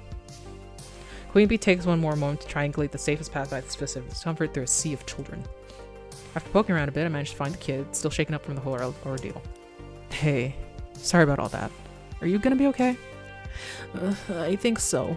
I swear I didn't do anything. The other kid, he just came up out of nowhere and dropped his token in my slot. After I lost, I got off the game and offered it to him. He just ran away. And then that woman approached you and started yelling? The boy nods, wiping the snotty nose on his shirt. Uh-huh. Well, if it's any consolation, the bad lady is gone, and I don't think she's ever gonna come back. Especially after the way Queen Bee burned her. The boy, cheeks still streaked with tears, with a smile spread on his face. Thank you. And tell the other lady thanks for sticking up for me, too. I nod and the boy scurries off and rejoins some of his other friends. Alright, that's sorted out. So, like, that other kid is gonna be, like, a future whaler for a streamer, just gonna fucking drop hundreds of dollars on bits because he doesn't want to play himself. But the other two situations are about to spin out of control. I've only got time to deal with one of them. Which one? The cupcakes or stolen tickets near person? Gavin's got that. Yeah. I can smell disaster on the wind and it smells sweet. As in, I can smell that box of birthday cupcakes one of the parents left near the tickets desk, with kids swarming around it, scavenging for their favorite icing colors. At first, my inner child is merely offended that someone thought one of those icing blob cupcake cakes was superior to actual birthday cake. I have had that, and I feel like those are not a good idea for a kid because it feels like you're faking out a real cake, but as an adult, I'm like, wow, this is neat. That's also too much icing on those. Like, I'll eat it still, but it's kind of like a lot. But yeah, there are clearly larger issues at stake than that. I want a chocolate. Don't take all the chocolate. I want 2 cupcakes. Give me 2 cupcakes. No fair! Everybody gets one, and mine's gotta be chocolate! Of course, the kid at the front grabs the last one. Finders keepers, losers weepers. Parents aren't paying attention. They're too busy complaining about their job and the weather and PTA and stuff. Meaning when the first cupcake is thrown, nobody's there to stop it. Ah, stop it, stop it. I want chocolate! As blobby wads of icing and sponge cake go flying, I glance over at the coin-op games which are about to get caught in the crossfire. Naomi, who's busy trying to unjam a joystick one of the kids waggle too hard, looks up to see the cupcake onslaught coming her way. As does Ashley, whose fuzzy costume is a nice and inviting target for flying confectionery. Act fast, Ari. Save Naomi's game. Yeah, I think the game is more important. Quickly, I hurl myself into the action. Get down, Miss Naomi! I didn't expect that. Numbness sets out, and as multiple rounds of frosting-colored mortar fire back against my body. When I finally hit the ground, my clothes are totally ruined. But alas, my noble self-sacrifice could not save them both. What? Rip. No! No, my costume! Pinky the Funplex Minnow is now covered in a wide variety of ice and colors across a visible spectrum. Ari, no! You were so young and pure! Naomi, it's so cold. Lie still, Ari, I won't let you die on me. I'm not dying. The icing's just kind of cold and sticky and gross. Oh. By this point, the lackadaisical parents have finally noticed the pastry wars and are busy rounding up the combatants for various scoldings. Aww. My costume's just wrecked. I need to get out of this ASAP and put some stain treatment on it. Ari, can you cover the floor for me? Considering it's my fault you got caked? Absolutely. But you also got caked, Ari. It's actually not even your fault, it's the kid's fault. Not your fault. I mean, I guess the games cost more than my fuzzy felt. I'll be back ASAP. Thank you. That was so brave of you. I mean, okay, it was just cupcakes, but still, that was so brave. You saved the game we worked on together. Actually, it's only now that I just know it's the Joust game that was protected from severe and sustained cupcaking. Oh, I saw it at the last arcade I was at. I didn't play it, but I remember seeing it. I'm Naomi's hero of the day. She's smiling at me, expectantly. Quick, Ari, say something cool.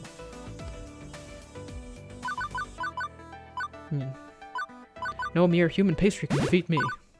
Take more than a wad of icing and a tiny amount of cake dough to put me down for the count. Bring it on. Hit me with a sheet cake. A Fudgy the Whale ice cream cake. I could take it and come back for more. Yes, well, let's not actually invite diabetes upon your person, but thank you. It's good to know that you're willing to step up for me like this. I'd better finish up my work and get out of the way to the party. And you've got more work to do. Good luck! With a brief nod from Gavin, I snatched one of the official Funplex t-shirts to replace my cupcake top. After a few minutes in the bathroom to change and wipe icing off my pants, I'm ready to go again. 2 problems in the can. Now to deal with the crying kid by the skee ball machines. Ah, she's gone. Well, crap. Percy looks up briefly from killing level 78 with Moopy. Looking for that girl. I think her parents took her home. Party turned sour for her, I suppose. Drat, I wasn't fast enough. You can't be everywhere at once, Ari. Cheer up, love. You're still doing what you're better than the last guy who stood at your post. Seconded. I saw you deal with that obnoxious parent and with the cupcake war. You did well today.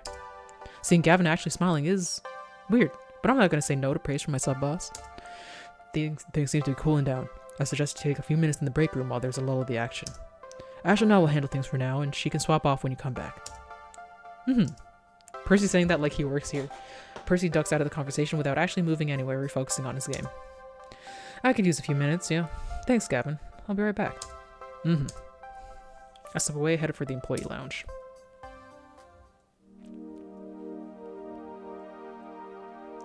What a day. Quirky co-workers, die-hard pro gamers, volatile kids getting into volatile situations. I'd say it's a recipe for wackiness or some such cliche, but nothing's easily dismissed cliche when it's happening to you directly. Frankly, I'm exhausted. I drop down into one of the cheap folding metal chairs in the employee break room, groaning and rolling my head back to try and work the kinks out of my sore shoulders, and spot an upside-down kid. Huh? Oh wait, I'm the one leaning backwards. I sit up and turn around and said, "Better. Wait, what's the kid doing back here? Hey, I think he was hoping I wouldn't notice him." Hi. Hi. And you are? Mikey. Okay, that's a start. Hi, Mikey. My name's Ari. So what are you doing back here? This is an employees only area. Wait, there's a keypad. How'd you get in? The guy at the desk dropped this. He holds out a piece of paper with the door code written on it. Huh. Squirrel and for Ashley is wild storytelling being more fact than fiction. Okay, but you can't stay back here. It's... Well, I don't see any knives or stabbing implements but left out in the open, so I guess it's technically safe, but... Please don't send me back out there. Oh, jeez. Well, this is curious. I lean in so we can be on the same eye level. Something wrong? You can tell me. I work here. I'm the person who solves problems. No problems. Just don't want to go out there. Too loud? Don't you want to play with your friends? And he gives me this most cynical, bitter laugh I've ever heard out of a kindergartner. I don't got any friends. I don't know anybody here. So why are you here? My family just moved to the city. And before that, we lived in another city. And one more for that, but I was too little to remember. Mom told me to come to the party anyway, and I didn't want to, but she took me anyway. And then she left because she's got to work. Oh. New kid in town, huh? He nods mutely. Still, I should have busted him there and then. Brought him back out to the party where other parents could supervise him. I should have told Gavin. I should have enforced the rules of the arcade. Okay, kid, I won't tell on you. If you want to stay back here for the rest of the party, I'll keep you company. Thanks. You really won't tell my mom? Nope. Why? I thought you'd want to make me go. You're an adult like Mom. Hey, I wasn't always an adult. I was a kid once. The new kid in town, in fact. You were the new kid? Yeah, although for me that started happening back when I was 10. Again and again, moving from town to town, school to school, never really making any friends, not for years. Mom and Dad kept losing jobs and taking new ones. Worse ones. They'd be working all day long, too tired when they came home to do much of anything. After years and years of this, I stopped hoping things would get better. I decided I'd just take what I could get. I'd go with the flow. What does that mean? It means you don't care. Some things are good, some things are bad, but you don't care. You just do what you have to do without really being sad over it. But that sounds so sad. You weren't sad? It's sad to never care about anything, right? I mean, kind of. I guess I was sad. I just told myself I wasn't gonna be sad, even though I really was. Then I bite my tongue hard, because my little involuntary trip down memory lane was not helping this kid out. Wouldn't have helped little Ari out if an adult did this for me. So instead I decided to be the adult that little Ari would have needed. Aliens could attack. It won't be all this bad. This won't beat you, right? You're a tough kid. You know, your mommy loves you, that's why she works hard. You know, your mommy loves you, Mikey. She loves you very, very much. When I was a kid, I was mad at my parents for moving all the time, taking different jobs. It made things very hard for me. But now that I'm older, I know they were working hard because they loved me. They want the best for me, and they were doing their best to get it. Life can be hard. Sometimes it's just no fun. But there's one thing that's always there. Love. They love you. He shoots me a doubting look.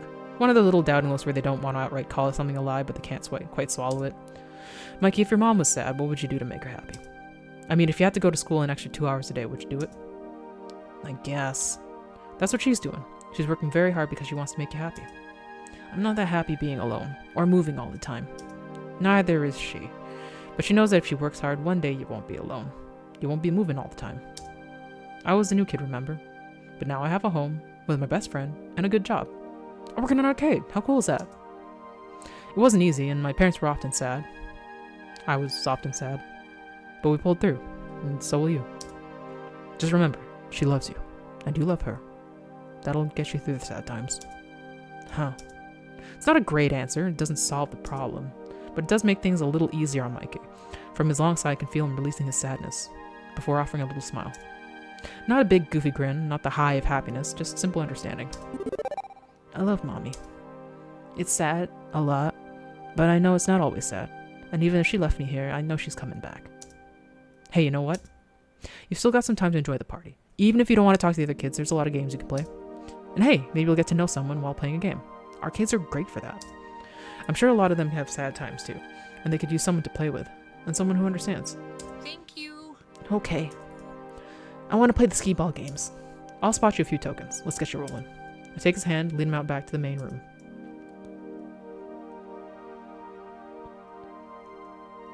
And off he goes. I'm not fooling myself. I know I haven't fixed all of Mikey's problems. I'm no child psychologist. That was entirely me flying by the seat of my pants. But for one moment there, I was able to help someone in the same crappy situation I found myself long ago. 15 years ago. Everything changed. No more family vacations, no more arcade visits. We couldn't afford them, and they couldn't take time off work. The whole Cater family had learned to settle. To accept the lot in life we've been dealt. To simply go with the flow, never hoping, never wanting. Juniper did her best to pull me out of that mire. I'd only known her a few years, one of the few stable times in my life, but she knew the edge I'd been pushed to. Now, here I am. Today has been, well, bonkers. Alternately boring and hectic, surreal and way too real. But I can honestly say I'm more alive today than I have been in a very long time. Beep beep. Beep beep, Harry. Huh? My emotional voice analysis subroutines combined with your body language suggests you're very happy right now. Yeah, I guess I am. How'd you know? I just told you, silly. I mean, how did you know that I'd love this job so much? Oh, I know. Oh, that's easy. I didn't. What? I lied. I was 47% sure. Oh, it has elements that seem to click with your optimal social requirements, a fun atmosphere, spirited coworkers, helping people out, and so on. Also, I cross-referenced your roommate's postings talking about how much you enjoyed arcade visits when you were a kid. Still, 47%. 99.97%. But I was 99.97 sure that if I said I was 99.97 sure, you'd be willing to give it a try. Another thing to thank Juniper for, I guess. You're a very weird little app, you know. Hooray! I try to be. You try to be weird?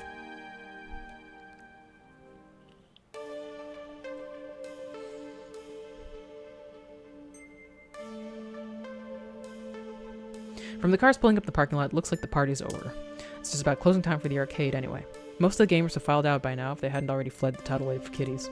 My first impulse was to go bug Gavin about my paperwork, but that can wait.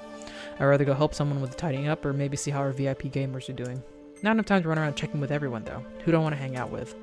I don't know, I don't actually feel that connected with anybody. Teo, Queen Bee, Naomi. It's gonna be one of the girls for sure.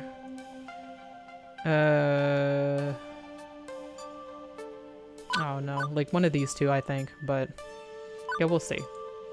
She's shown to be like nice, pretty straight up. Like not straight up, but like close enough that I'm not like, okay, she's like terrible. Queen Bee looks like she's completely done for the day. There's an exasperated frown on her face as she shoves various webcams mixed into her bag. She doesn't even notice me as I approach. Fuck. Fucking fuck! Careful, you don't want to break anything. All the recording equipment looks pretty expensive. I don't think Queen Bee would be much happier if she accidentally ended up destroying all her gear. I'd be careful with all that tech. Be shame to break it. Yeah, this is my gear. I can fuck with it if I want. And looking at it, it's pissing me the fuck off. It doesn't, but they're inanimate objects. They've done nothing to incur your wrath. Think of the children. That's exactly what I'm thinking about and why I'm so frustrated. It's hard to concentrate with all of them running around, touching you with their sticky hands and all the shrill yelling. Why are they always yelling? I don't know, kid. I just don't know. I'm sorry. I didn't mean to take my anger out on you and my gear. I just wasn't playing my best, and that's frustrating. I can understand that. No one likes losing. But you win some, you lose some. Right, kid? Yeah, that's how I feel after today's shift. It was rough out there. Normally I leave when a gathering of that caliber is around, but I've got an important tournament coming up and I need all the practice I can get. Kids or no kids. Not bad. But for your first day, you held your own. I'm impressed. Really. I've dealt with my fair share of brats and trolls roaming around here, and you certainly held yourself up to a higher standard than the last guy that worked here. Everyone's like, fuck that guy. Carl, what a dick. That's good, right? That's hacking good, kid. I think you'll fit nicely among this crowd of misfits. That's a relief. I was worried people weren't gonna accept me. Get wrecked. If anyone gives you any trouble at all, you tell Queen Bee. I'll fight them. Really, that's really not necessary. I don't need people fisticuffing in my name. Gavin will most definitely fire me for that. Suit yourself, kid. Either way, welcome to the gang. Thanks. I watch as Queen Bee slings her bag over her shoulder, waves by to all the lingerers, and swiftly exits the funplex. With things winding down, there's just one last thing to take care of before I'm out the door. I seek out Gavin to handle the remains of my day. Ari, good work today. Thanks, boss. Mid-boss? Sub-boss? Gavin will do. I can't say that you've been a perfect employee, but my standards are impossibly high, so I'll just assume you're as close to perfect as is reasonable. At least he's self-aware. Unfortunately, the cost of cleaning up our carpets and costumes after the cupcake assault will be a chunk of change. But I suppose you did all you could there. Normally I'd have dealt with angry parents myself, but I was distracted. I've only second-hand accounts of your performance there, but allowing Queen Bee to yell at the customers is questionable at best. She's volatile. I'd rather you have handled that one on your own, all told. I'm pleased to say the sale of Mr. Moopy's magic maze for $3 grand will indirectly offset... Whoops. What the heck? No. Where'd that come from? indirectly offset quite a few of these costs. I'm glad you consulted me on that and stuck to your guns on the pricing. Even if I'd be happy to get rid of that relic entirely. Why it's still here is a good question. Was it not clear I wanted it gone?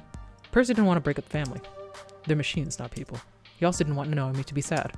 Yes, well, Naomi needs to learn to let go, I'd say. Ahem. Are you giving our poor little Ari a hard time, Gavin, dear? Miss Francine, I thought you were napping? Let's be sensible. Naomi's dream matters too, as does the dream of Percy, that poor fellow. Poor? Isn't Percy stinking rich? Everyone has a dream they're chasing. Gavin, I know you mean well, but wanting to keep everyone's dreams afloat. But sacrifices made in that name which shatter the dreams of others, well, that's not what the Funplex is all about. Ari, you understand, yes? The reason why? Why I'm here? That's the question she asked me during that interview. Now I think I understand. Did we have an answer? It's a Funplex. A literal plex of fun. Naomi's fun is caring for the game she loves. Percy's fun is chasing his game of his highest score. Your fun is keeping every plate spinning, Gavin. Compromise, settling for what you can get. I know both by heart. I've been compromising my whole life. But that's behind me. I'm here to have fun, and I'm betting you are too. I see. Apologies. Ari, Miss Francine, I apologize. It's difficult to balance my idealism against my realism some days, but I know in my heart I need to err on the side of idealism, even if my mind screams in protest. I can assume you're still keen to work here, Ari? I don't even hesitate before replying. Absolutely. Gavin fetches a nearby short stack of forms. Fill these out tonight, hand them in to me first thing in the morning. And welcome to the Funplex. Welcome to the family, I'd say. I'm sure you'll fit in just fine, Ari.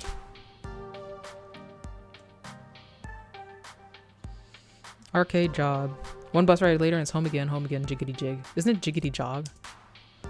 Juniper, already home from work, bounds over eagerly to interrogate me on my day. Hey.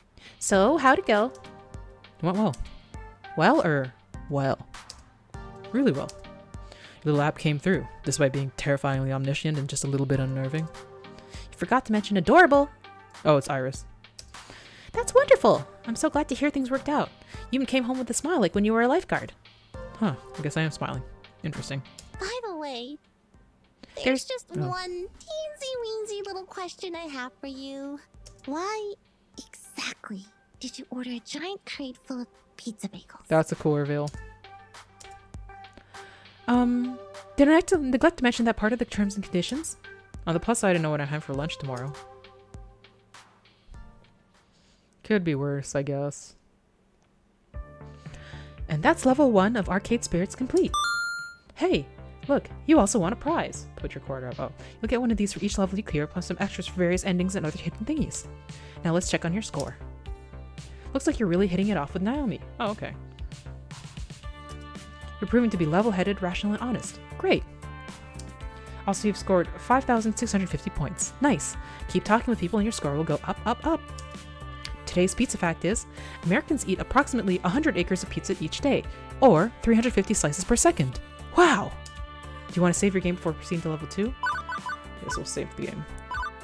And we'll... Yeah, this was the full start. And actually, we'll call that the end for today, because it is midnight, and I know I was late, but we might as well cut it off at a good place here.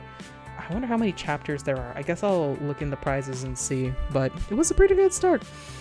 But yeah, I guess that's gonna be our Friday game from a while. Even though, like, this has been good to start, it reminds me that I was supposed to start Slay the Princess, and I guess I'll have to wait for a little bit so I don't do, like, 2 visual novels back to back. Maybe it'll be the Halloween game. I don't know. But yeah, more of this next Friday, and more Yakuza on Monday, as usual. Thanks for coming in and saying hi, Spitefire and Amethyst Lilac. I'm glad to see you guys here, and hope that everybody has a great weekend. Take care of yourself, stay cool, stay frosty, and I'll see you next time. Goodbye.